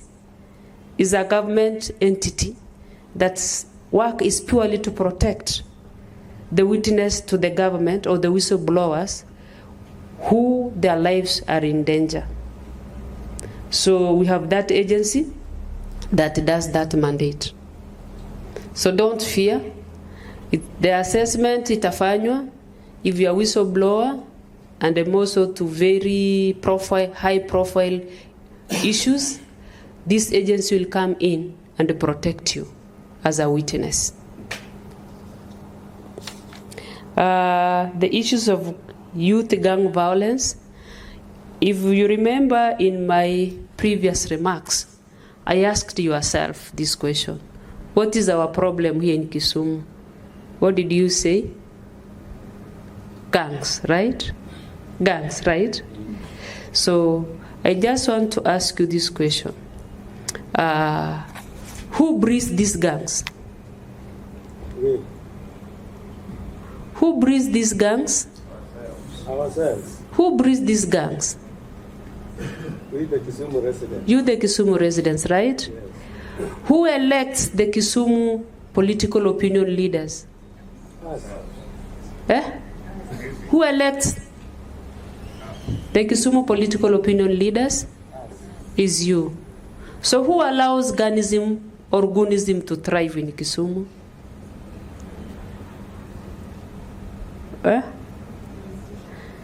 So it is you people.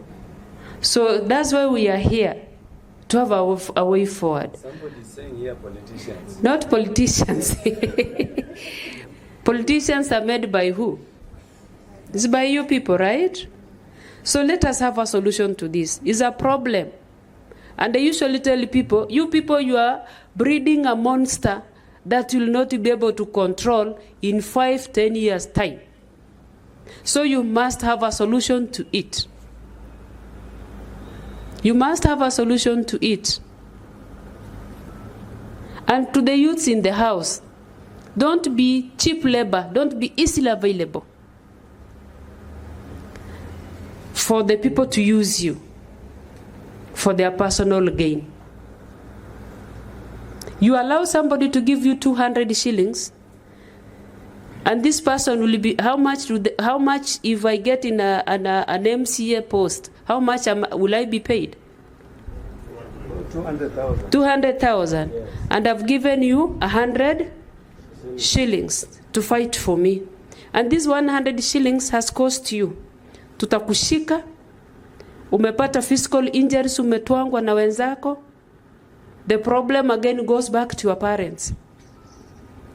As I said, can you be hard targets? Can you be hard targets for people to get you? So I think if we own this issue, because these people lives with us, si ni ukweli? Si tunaishi na wao? Si ni watoto wetu? Si they are brothers and sisters? By either immediate or distance relationship, we relate in one or the other, right? Hata kama si blood relative, but they are our kinsmen. They are our community people. Can we take it as our responsibility to see how we can reduce, if not to stop, we can reduce this menace? This sahi tunaenda mambo na elections. Elections will always come and go. But you people, you are there. What can we do to make sure kwamba these events are done in a peaceful way, na imeenda na maisha yetu inaendelea kukua ya kawaida, so that tusijulikane kwamba Kisumu wakati wa election musiende huko. Say your government is, your government is working very hard, and the government is working very much hard to invest in Kisumu. The other day we had what? Nini lilonchiwa ya East Africa? The railway, SGR, lilonchiwa.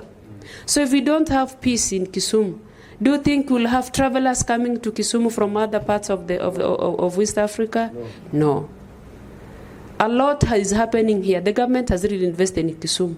So it's our duty to maintain peace and protect what the government has invested. Governor is always out on the blue economy. Hii bahari hii. So if we scare away the investors because of our own action, nani atasafa? If we get investors coming either to invest in Lake Victoria or to invest in other parts of Kisumu, who are the beneficiaries? Nani wataandikwa kazi hapo? Sini sisi watoto wetu wataandikwa kazi. So can we own this thing? I really don't have a specific answer what to do to stop it, and that's why we are in this hall to discuss and have a way forward. How do we collaborate to stop this? You have a duty, I have a duty. Toll number, our free toll number is 0800 7 22 203. 0800 7 22 203. Our WhatsApp number is 0709 5100. Zimejaa? 0709 5100. Yeah.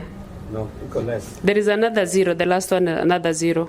Zero ya mwisho. Yeah, zero ni 3. 0709 510 alafu 03 mwisho. Imejaa? Yeah, imejaa. 510 still available. Enda tu hapo Google fichua kwa DCI utapata.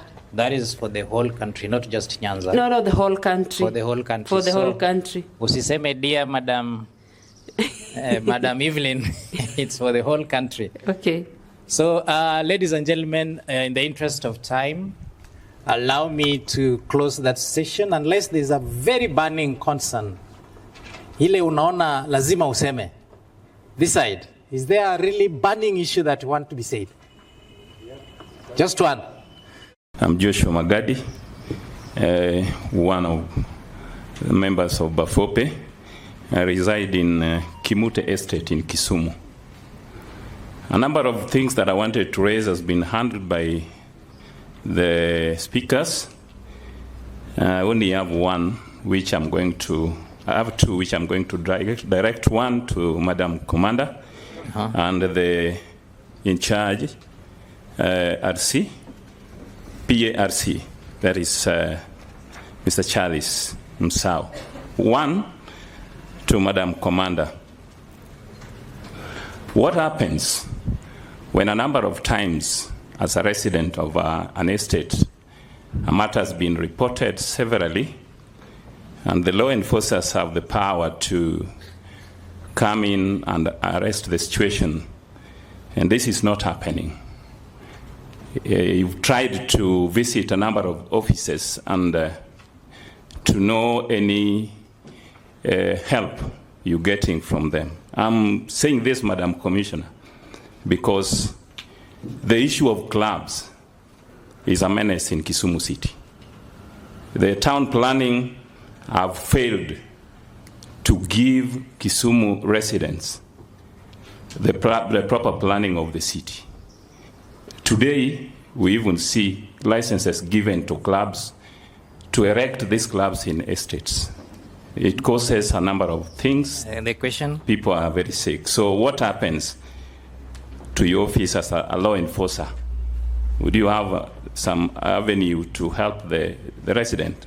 The second thing is, today I'm privileged to meet the one who licenses these bars and clubs. Why should you license something that is not supposed to be in a given place? Because what we are discussing here are your own makings. You know, the law says in an estate you're not supposed to license anything, even if the county government has the audacity to do what they want to do. The national government is the umbrella of all other governments in this country. What is it that you can do to help the situation? Thank you. Last but not least. Okay, yeah, thank you. My name is Walter. I'm a resident of Rubicot, and I have a few concerns here regarding the security. But before I mention that, I just wanted to also add on what he has said. But this is the aspect of churches. We also have churches which also gives the noise pollution. Even during the time when the kids are supposed to do their exams, there is a kesha that will always will always pollute the air with a lot of noise. So that one should also be taken into account. Especially the Asian community, there are those seasons when the kids are really very busy in school with their preparing for their examinations, but they have those fires. We call them what? Yes, it's blasting throughout to midnight. So that one is also a point of concern. I wanted also to I think my first question was already handled about the influential people trying to tamper with the law enforcement. They make phone calls anyhow, and therefore. Then there is also the issue that is quite prominent in Kisumu area, the Airbnb. You know, especially when the community in a community, those groups, we are supposed to know each other. But here, right in the opposite, or in the neighborhood, there are those people, the new people, the strangers who've just come there and their details are not taken properly. And they are residing there. So at one point you just realize, kumbe, this person who was next to me was another criminal or is a wanted person. Allow me to end it there? Yes. Umeuliza mingi sana. Oh, I'm just finishing. Haya. Now the issue of police themselves, the morale for the police, I tend to think that sometimes we get them so low that to handle some of these challenges is not very, encouraging in their part. Because I would have loved to do some research on how the police actually stay and work. Some of them do overwork, and some of them are less motivated. So even if you take your issue there, and they are not handling it properly. Some of these things must be seen. Thank you so much. I don't know whether, Madam Commander, that is within your jurisdiction. That is the premises that deals with the liquor and the spirits and the wines, whatever. Initially, it was the national government who was mandated to license these premises. But when we had a new constitution, this mandate was devolved to the county government. So it's the county government that is mandated to license the liquor premises or liquor businesses. And we have the Liquor and the Licensing Act, a full act on what are the considerations to be considered before you warrant or before you grant before you grant the license. However, as a citizen, you have also a duty to ensure kwamba that Liquor Licensing Act is followed. That Liquor Licensing Act is followed by ensuring if it is a concern, if it has been erected in a wrong place, you write to the county government informing them of that specific that specific shop that has been erected where it should not supposed to be.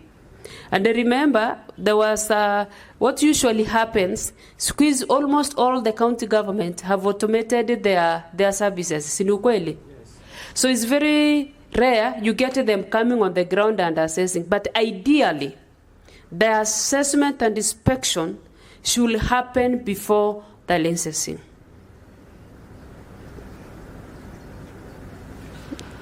Tumepatana? So issues of Kisumu planning, that's a purely a county government affair. Maybe you can channel it through your leaders to reach the city manager or the county authority. As the police, we don't have anything to comment on that. Thank you. Then there was another issue about morale. As I said earlier, you are our clients, you are our customers. Whether my morale is high or low, I should serve you with expectations, with the highest expectations. So we can say the government is really looking to the morale of its servants. So an issue of morale should not be a determining factor on how I should serve you. I should serve you as the services that are mandated to offer to you. A and B, I talked to them here early when I was giving my example. It is the duty of that person. Si A and B uko na the owner. Si uko na the owner mwenye ako nayo. So it is the people who mwenye munaishi hapo, make it a duty. Have your own tailored security measures in that estate. Kuna wengine mpaka naonanga this is how do they call them? How do you call it? This is a controlled estate. Si kuna wengine mpaka wanaeka kibao this is a controlled estate. To some extent wanaenda mpaka they employ the security person to offer that security services. So take it as your mandate, the people that live in that estate, kwamba let the owner of A and B inform. I believe you have the chairman in that estate. So every visitor that comes in should be registered and how the number of days this person is going to occupy that house. And by doing that, itakuwa ni we've been having issues here around Milimani. Watu wanakuja ni NB wanakaa, all of a sudden ni watu ni wezi, wana break into houses, they steal jewelries, they steal electronics. Sio ni vitu kidogo kidogo, but very expensive, si ni kweli? And then they go. When we arrested, one was a Tanzanian, was a Ugandan. And now it was very difficult for us to trace back, as I said. So make it your mandate, wale watu mnaishi in that estate. As much as it's business, but it's also your business to make sure kwamba that your safety comes first. Thank you. Charles? Sawa, thank you. Nimeona county commander regional commander amejibu most of the questions. Kama nimebaki kidogo. But I have one observation. Nimeona we need to incorporate the county government in our meetings. Ama namna gani? Si unaona kuna maswali mingi ya county government. Wewe next time mutaita zile inaitwa sub county administrator ama county administrator, kitu kama hiyo. The other issue ile county commander anjajibu ni mambo ya churches. Hiyo swali imeulizwa na Walter. Mambo ya makanisa, polluting the environment through noise. Ama namna gani? I think that issue can be handled better by NEMA. Kwa hivyo maybe next time you will invite NEMA. Wako na kazi hapa. Ama namna gani? So, what if you have any issue with any church, it is good to make a formal complaint with the local administrators. Ama uende kwa ofisi ya NEMA. I think that one will be good. Thank you. Asante sana, ladies and gentlemen. I want to appreciate the panelists for the very insightful session. I'm just going to allow just 1 minute summary. Make it 30 seconds. Maybe kuna kitu ilisahau kusema. I'm going to give you 30 seconds to just summarize it and as your parting words. Good afternoon. What I can add on, let us form a affordable team. As we know, we are preparing for 2027 election. Let us build a teamwork to secure Kisumu Kisumu was built for us, and it is ours, and we must take care of it. If you find anybody that is trying to incite or whatever, why don't you tell that person, no, not Kisumu. Let us form an affordable team. Let us work with the police officers. Let us form all the activities that can engage us as a team, so that if it is a matter of football, netball, or whatever, and maybe you are staying in a sub-location where you have many population and you need administration, you can always go to the office so that you get a sub-location for your own assistant chief, like I did in Obunga. Obunga now people have done the interview, and not interview, they're waiting for the interviews, and we have now a sub-location under Winam, Kisumu Central. So let us do that one, and I'm always free. If you want, you call me even Sangapi, 0725. Even if you want to go to the university, you stepped out, I will help you. 0725 605 457. I'm here for you and you are here for me. Asanteni sana. 0725 605 457. Any time you have a problem, just call me. Even if it is accident or something is happening everywhere. Yes. Community policing, it is me and you. Sindio? Asanteni sana, all the best. God bless you, and let us work together as a team. Asanteni sana. Daktari amesema usiflash na usitume, please call me, thank you. Sindio? Just call or text any time of the day. Parting shots. 1 minute. Thank you very much. I'll start with a question. When we left our houses this morning, coming to this meeting, who decided to keep his money on top of the table in the sitting room because you've locked the windows and you've locked the door and you walk away? Is there anybody who left money on the sitting room? Is there anybody? Because this is my sitting room, I've left my money there, I've locked the windows and the door, I'm out. You will keep money elsewhere, isn't it? Is that true? So security starts with you. Reduce the target, reduce the opportunity. Wherever you leave this meeting, get to know you are the next target. So do not make yourself a target. Thank you so much. Thank you so much. Parting shots? Yes. Thanks. Although tulikuwa tumesema karibu kila kitu, but inasema usituachie usalama. Useme usalama ni ya wale watu wameandikwa na serikali. Ati ni ya regional commissioner ama county regional commander. Usalama ni yetu sisi wote. Si hapo ni sawa? Ile nataka kuongeza ni about barazas. Barazas, kuna mtu aliuliza mambo ya baraza Evans. Analisema barazas ile ya face to face, ile mnakutana macho kwa macho na administrators, it is the most effective. Sawa sawa. Kuna zingine huwa zinafanywa through WhatsApp, like in Nakuru. Kuna chief alikuwa anaitwa tweeting chief, alikuwa anaitwa Kariuki, although he died.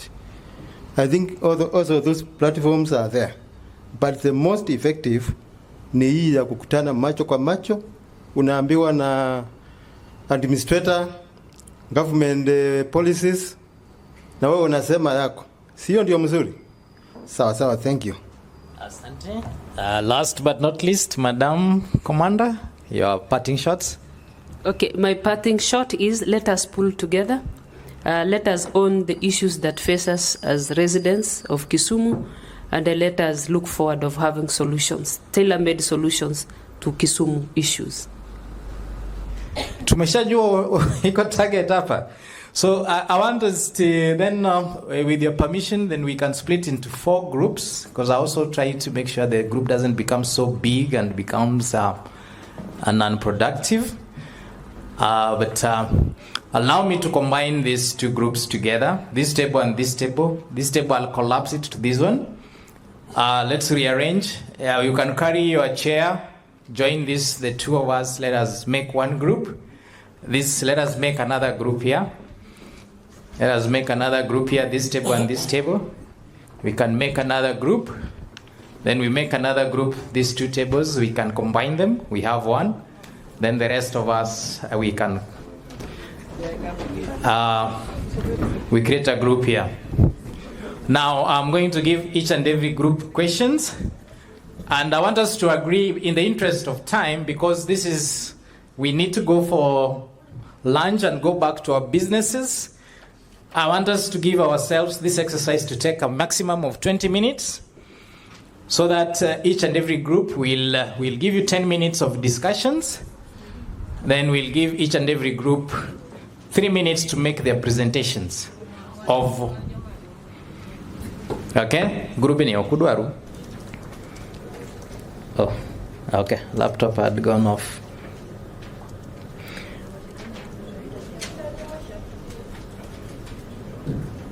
Now for group 1, the way I've said, this is group 1, group 2, group 3, at the defined group 4. Now, you will have a secretary for that group and a chair. The secretary will take notes and everybody must speak in that group. Now, group 1.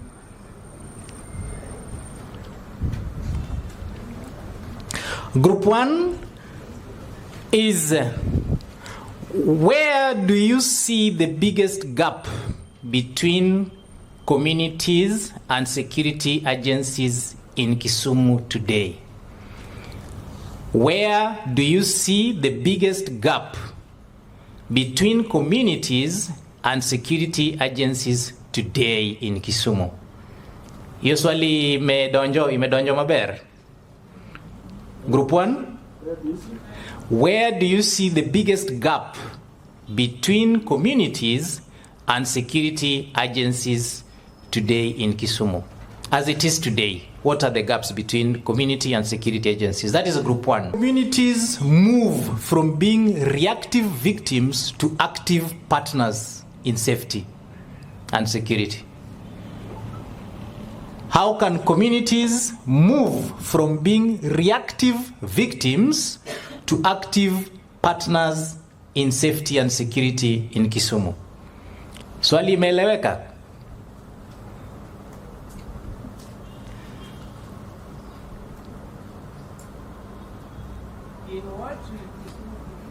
Yeah, Sedenyo.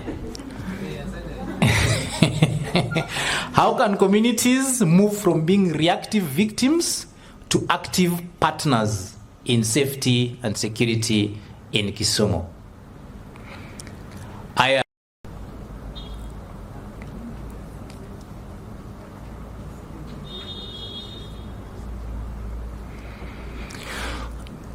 Group 3. What common mistakes do communities make that unintentionally weaken security efforts?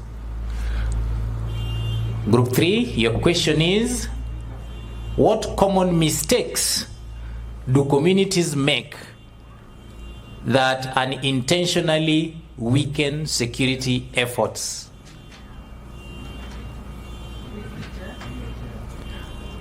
Group 3, umeelewa hiyo swali? What common mistakes do communities make that unintentionally weaken security efforts? And group 4, what role should resident associations play in supporting crime prevention without compromising safety? What role should resident associations play in supporting crime prevention without compromising safety?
10 minutes ends now. Hello? Hello? If you hear me, can I hear yes? Hello? Oh. Group 1 and group 2 is ready. Group 3? Group 3 is ready. Group 4? Bado. Group 1. About where do you see the biggest gap between the communities and security agencies in Kisumu? So the thing that we found about that one is the first one was the proper population coordination between communities and agencies. The second one was no quick response to handle security matters. The third one was there is no confidentiality between communities and the agencies. The fourth one, you may report to the issue, the police officer, but they don't cooperate by during follow-ups. The fifth one, we're reporting for the action, they don't take action, but ending up taking bribes and asking for it. The next point was youth alienation and social issues, whereby the issue of unable employment is rising and during drug issues. The last and not fourth, policemen drink in the community until they lose their value. The last one, overstaying in one station that they become more familiar, making them not to take issues security reported. Thank you. Moja. How many of you grew up during Nyayo's time? And during Kenyatta's time? Hata jenzi leo ameinua mkono, maajabu.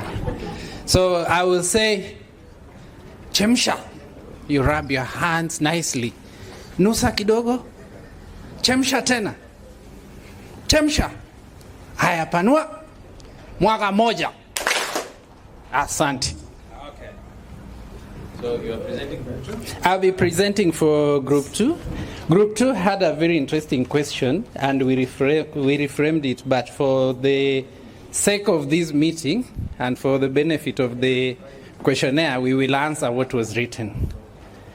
How can communities move from being reactive victims to active partners in safety and security in Kisumu? We thought communities are not reactive, but again, that's a debate for another day. So for today, we'll deal with that. And our group agreed that number 1, the communities need to have a system to report any suspicious activities about insecurity impromptu. Ukiona, sema. Don't wait. Sometimes the community waits, and sometimes rumors linger more than the actual stuff. Number 2, we said we need to have a continuous civic education within the community, create spaces for that same civic education across all cadres, but make more emphasis on the youths because they are the ones who are, most of the times, both victims and perpetrators of the crime. Si rahisi sana upate mzee. Ukipata mzee, huyo ni mzee mwenye alikataa tu kugrow. And so we say in that continuous civic education, we need also to have a phase of emerging trends. There are new emerging trends of insecurity that are caused within the community that we need to be aware of. Number 3, we said there needs to be maximum cooperation between the community and administration, and not only cooperation, that cooperation needs also to be harmonized. Most of the times it's not harmonized. And I think at that point we also need to have a lot of education on civic rights of every other party. Number 4, my community, Madam Commander, felt that sometimes the investigations are not thorough and they are biased. So my team said that from the administration, when a crime or insecurity is reported, can the investigation be thorough and non-biased? Last but not least, we also said that we need to have a situation where we identify the talents of the youths, create avenues for resource mobilization, then ring-fence those resources so that they are not used again against the same youth. So if we have collected 1 million for youth project, we do not put one of the people who was responsible for collecting to manage it. Atatuambia sasa transport hapa andika 1,000. You're giving a youth 1,000 who was hungry. He's happy. Lakini unaenda unaongeza 0 inakuwa? 10,000. Umekula ngapi? 9,000. Kumbe mnakulaga? Asante. Thank you. I think I like the way he has brought it back home. Group 2 for your presentation. I'll give the factor 3 kwenda chini. Yes.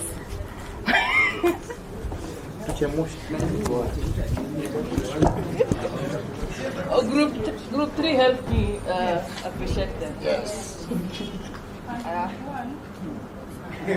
You too. Or you can help me. Okay, we start. Tuanze, start. Thank you.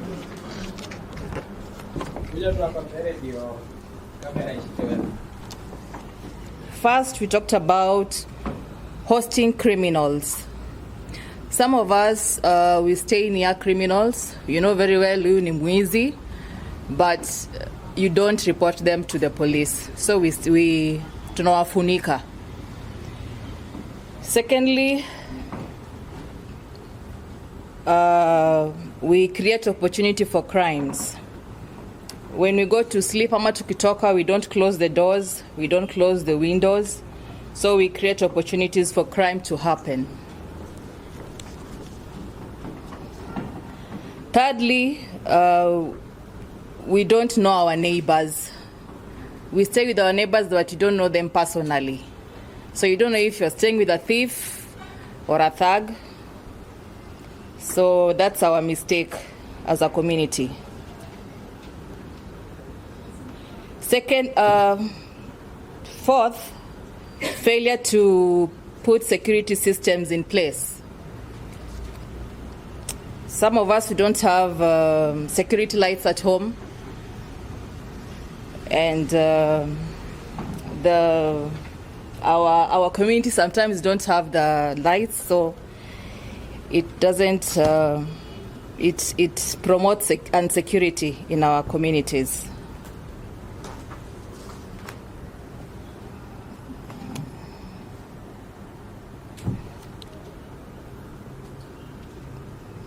When crimes happen, sometimes we say, si askari atakuja atadil nayo.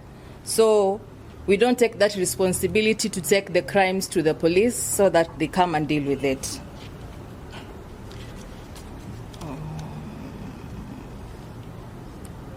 Another point is about ignorance.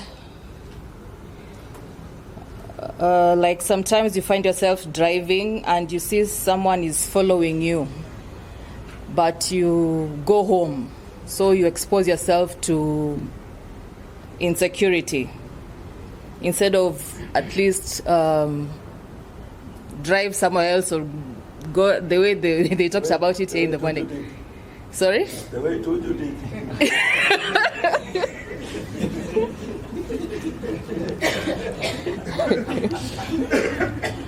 Another point is lack of love.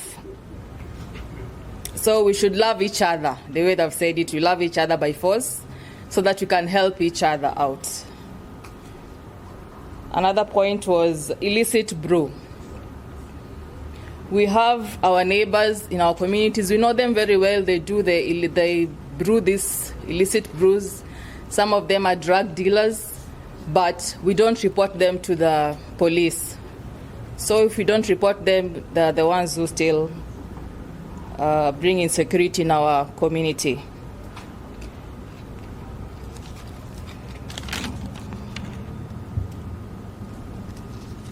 Then unemployment. Instead of going to find actually a job, you find shortcuts to go and steal instead of working hard to get your hard-earned money. Yeah, that's group 3. Okay. Thank you so much, group 3. Thank you so much. As she's taking a seat, group 4. Presenter, come forward and appreciate group 3. Or you want to appreciate them? Or there's an issue you want to raise? And that everybody. Thank you, Group 3. We appreciate your findings, but I was just wondering how hosting criminals within us, this one is not explained well, then not knowing our neighbors. You know, you must be very candid on this and tell us how this affects it, because criminals can also be hosted. They can be your children within you. So how is this affecting that? Could you really elaborate on that? And not knowing our neighbors, because you not force somebody to know the other neighbor. Thank you. To Tanzania as a visitor, to visit a friend or a family or any other relatives in Tanzania. As a visitor, the first thing they will do when you reach their home, you will be introduced to the elder of that kijiji. And every neighbor must know that we have a visitor from Kenya, and this is our mgeni. So they are concerned about who enters their premises, their village, their neighborhood. We take it for granted in Kenya. So you will come and visit me. I don't know whether you are a thug, and I host you, you go and start stealing from the neighbor. So that is some common mistakes that we do that will not augur well for security, that will make us more insecure. So it is important that we get to know our neighbors. What do they do? You could even be having a problem in the house. Your child is sick, your neighbor is a doctor. You don't even know your neighbor is a doctor. You have an emergency, your wife is supposed to go and deliver. Your neighbor has a car, you don't have a car. Whom do you go to? So knowing your neighbor improves security. I think you are taken care of. What was the other one?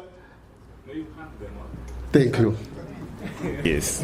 So chapati goes like this. You know how you make chapati?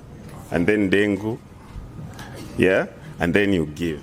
So if I say chapati, you, dengu, and then you give. Are we ready?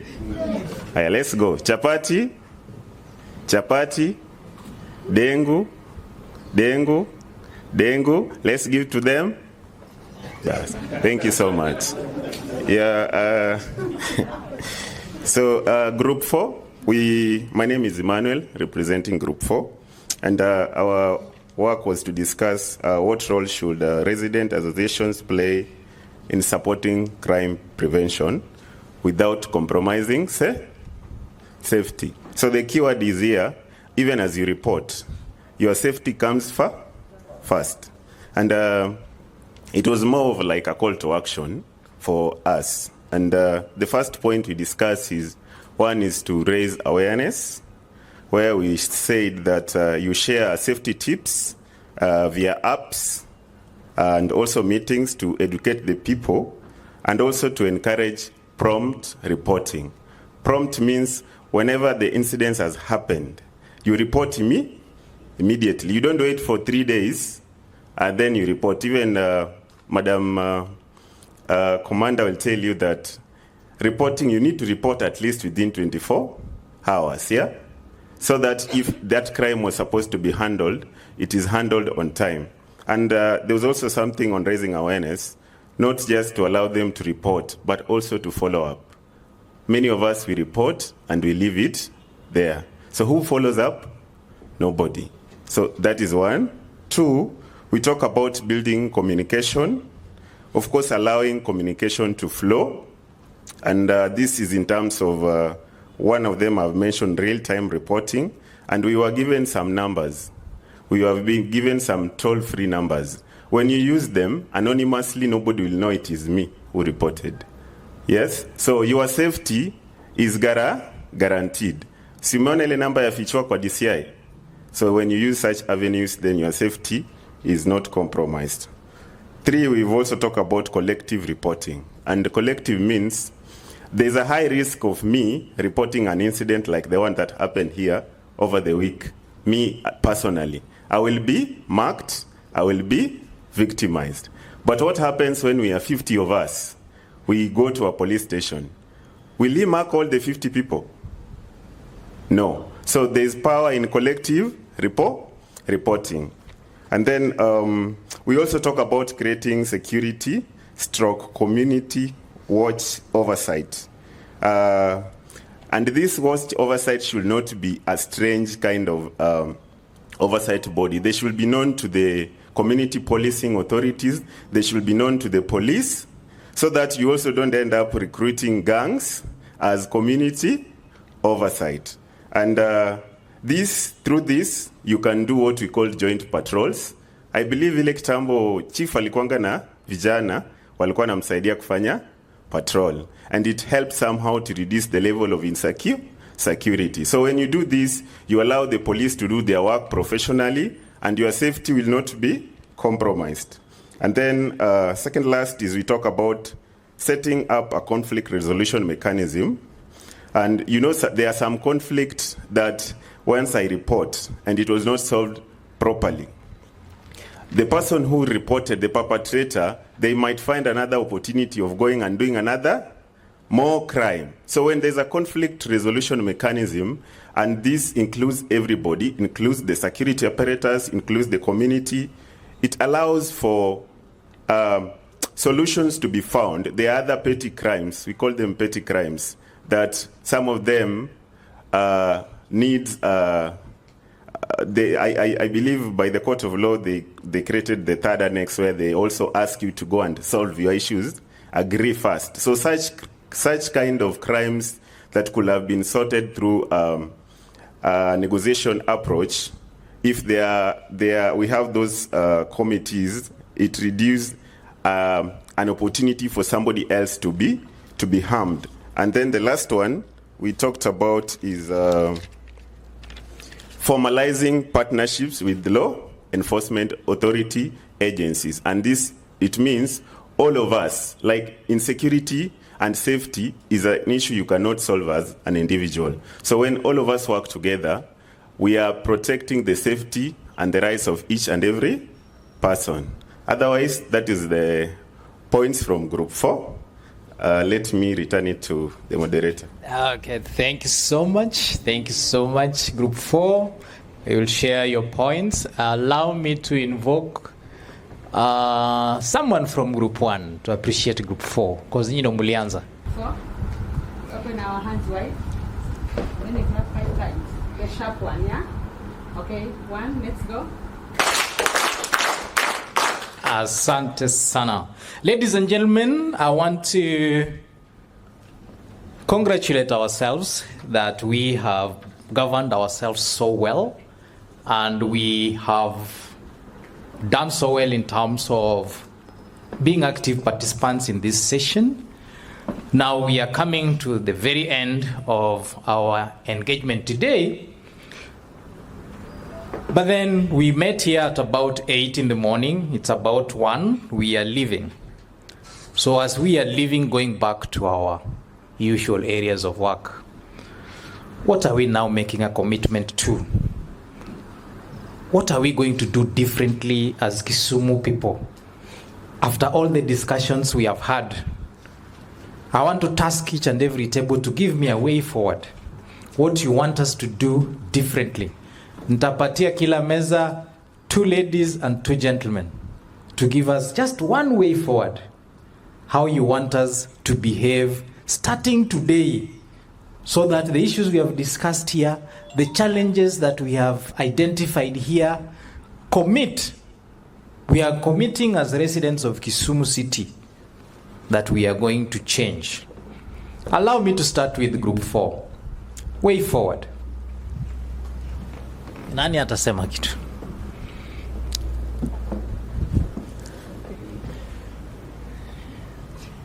Thank you once again. Security starts with me and you. So we go out, we know that we first secure, it's us. Let's not let the police do it for us to say mayoni police, it starts with us. Thank you. Thank you. Another person from group 4 who wants to say way forward, what are we going to do differently?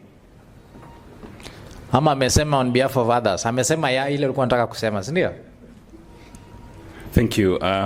I've learned a lot in today's meeting. One, we should view the security agencies as our brothers and sisters, of course, and our parents, so that there is that mutual coexistence that gives them the avenue of getting real-time information that any crime which will be taking place can be averted. And so from today, I meet any officer, I need to talk to him as a brother, as a nation, as a neighbor, as one who is in charge of this docket. Then we are able to handle a lot.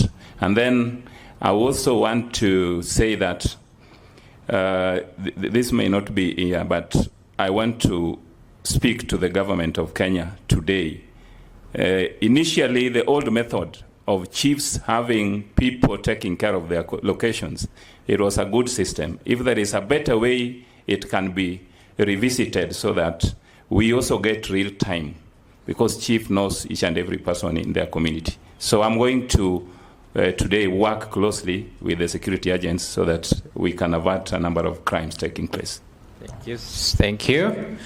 Group 3, way forward. Anybody?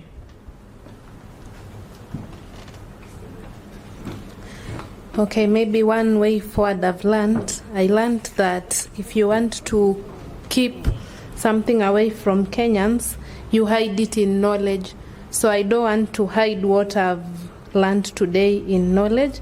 I want to participate in disseminating this information, even if it means just posting on my WhatsApp status. Thank you so much. Another way forward from the table. Group 3. Thank you very much. Now I have a WhatsApp group where nitakuwa nikituma vitu hapo. Thank you.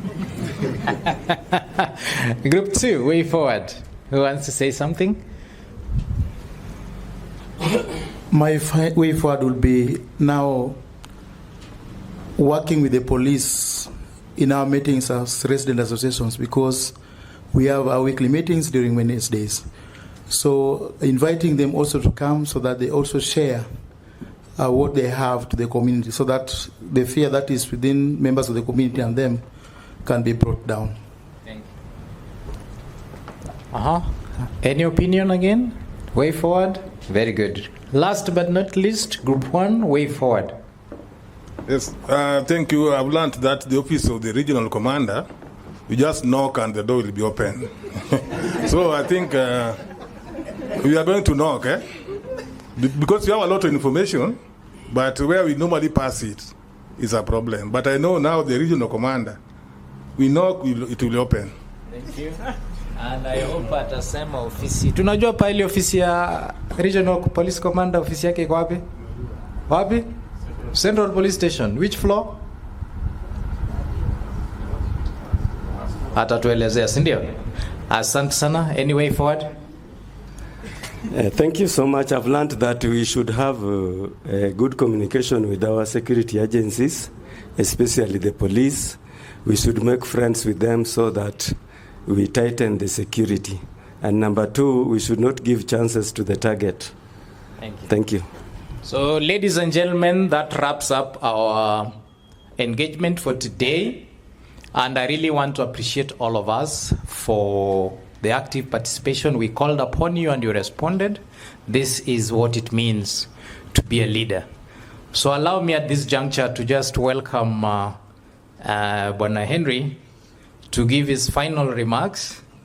Probably kama madam pia kuna kitu has been raised now. You want to respond to it now as we wrap up? Bwana Henry, karibu sana.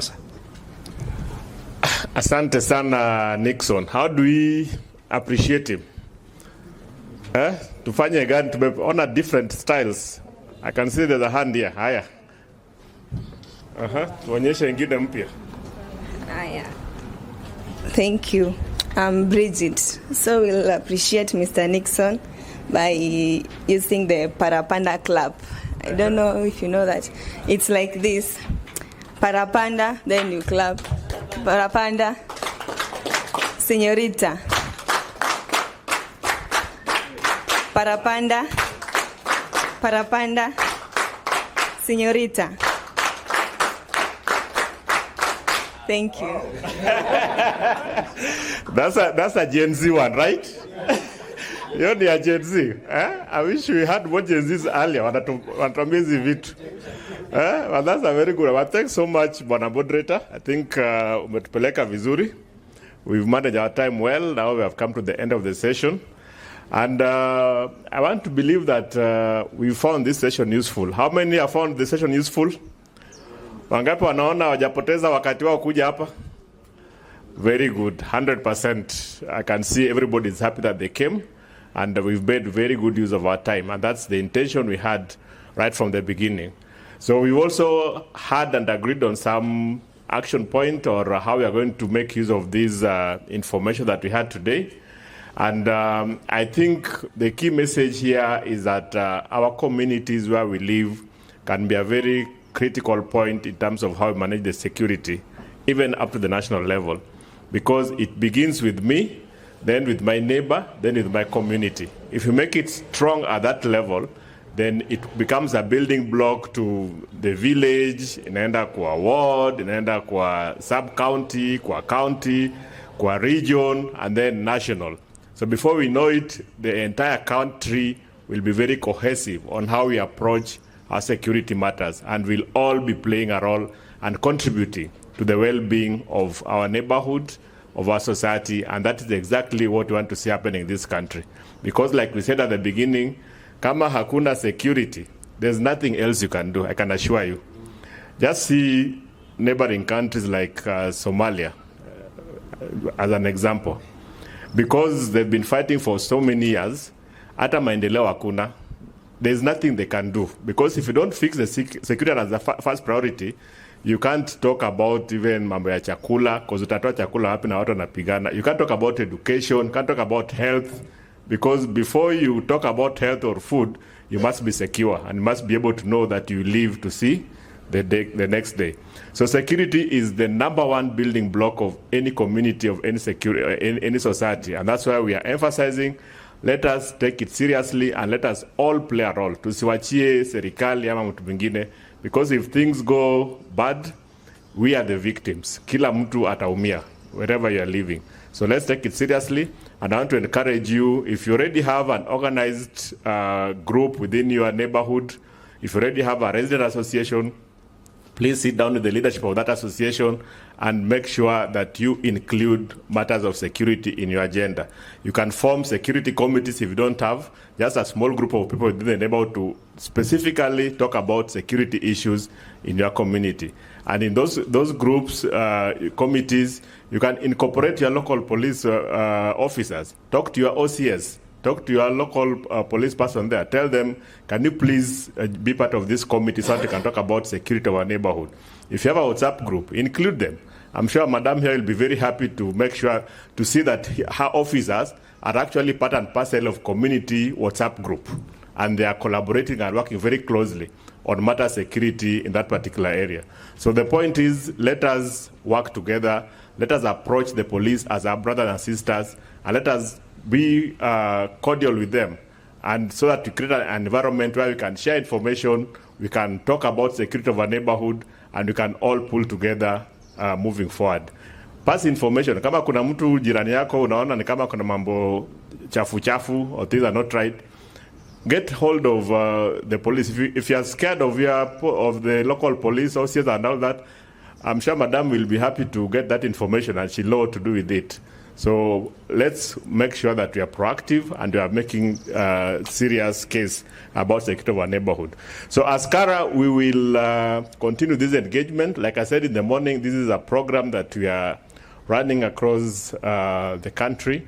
It was launched last year. we've had a few activities, but now we are going to have county-based activities. We started last month in Nairobi. We are now at Kisumu. We are going to go to Mombasa, Nakuru, Eldoret. All the counties, major counties across the country will be able to have this kind of conversation so that ultimately we can have people across the country working together on matter security. So that is where we are heading. But on the issues today, I saw Madam here taking notes, especially when I talk about what we've agreed as a group and what the way forward are. And I'm sure she'll be able to follow up on that. And even as Askara will put together the report and share with people who we expect can be able to take action on that kind of issues. So before I sit down, Madam, I don't know if from where you sit, you've been able to figure out what you think is the way forward and how you want us to work with you moving forward. 1 minute or two, ama uko sawa? Maybe just some 20 seconds. My number 07. Mumeandika. 0722 34 92 93. When you call, talk on issues of security. Yes. 22 34 92 93. As to Kisumu residents, it will be my honor and privilege to see we have a safer and secure business environment and a social environment here in town. At any time, you are welcomed. Karibuni sana. Thank you. Asante sana. Si umeona sasa mko na namba. Sasa kama umeogopa kuongea na OCS, go to Madam here. I'm sure once she has the information, she'll know which button to press and things will get rolling. And I can confirm that anashika simu. For the few days I've interacted with her, anytime I call, she picks the call immediately. So hautapata kwa mteja ama upate achukue simu. So please make use of that. But like you say, let it be something that is within her docket and where I need her intervention. Kama ni vitu can be sorted out by OCS, OCPD, and those other people, please handle at that level. Ikishindikana hapo, now you can look for her. Sindio? Very good. So I wanted to stop at that and appreciate our speaker, Bwana Tindi, Dr. Tieno here, Bwana Makau. Please pass our regards to the RC. Tell her that we appreciate that she's here with us in spirit. And we are going to continue collaborating so that we can be able to make this a better city for ourselves. So with those remarks, I want to appreciate you once again, and please join us for a bite. We have some lunch prepared for you. And I think as you go out, you can also see my colleague there, Sarah. She'll be able to sort you out on one or two things. Alafu we continue interacting and networking. We said part of the reason why we came here, pia ni tujuane. We create friendship, we create networks that can help us huko mbeleni, si ndio? So as we have lunch, let's continue interacting and just knowing each other and sharing whatever information we need to share. So thank you very much, na Mungu awabariki. Asante. Asante sana, ladies and gentlemen. So we are there, and we will add all of us here. So ladies and gentlemen, without much ado, allow me to ask you to be on your feet for our national anthem. We'll now do the Kiswahili one. Tunaanza. Mungu nguvu yetu, ilete baraka kwetu. Haki iwe ngao na mlinzi, na tukae na undugu, amani na uhuru, raha tupate na ustawi. Thank you. Let us pray. Father God, we want to come to you once again. Thank you, Jehovah God, for allowing your presence to be with us all through the meeting. Thank you, Father, for our security, our men and women in the security team, Jehovah God. We thank you for this day because we don't take it for granted that we came into this meeting. We have learned so many things on security matters, Jehovah God. Guide us, my Father, even as we leave this place. going for lunch. I pray for the provision, Jehovah God, that if we, as we partake it, let us do it in Jesus' name, I pray. Amen. Thank you. So just get your seat back, allow our guest of honors, and as you leave, pass our greetings wherever you are. Thank you, sir. So allow our guests to leave.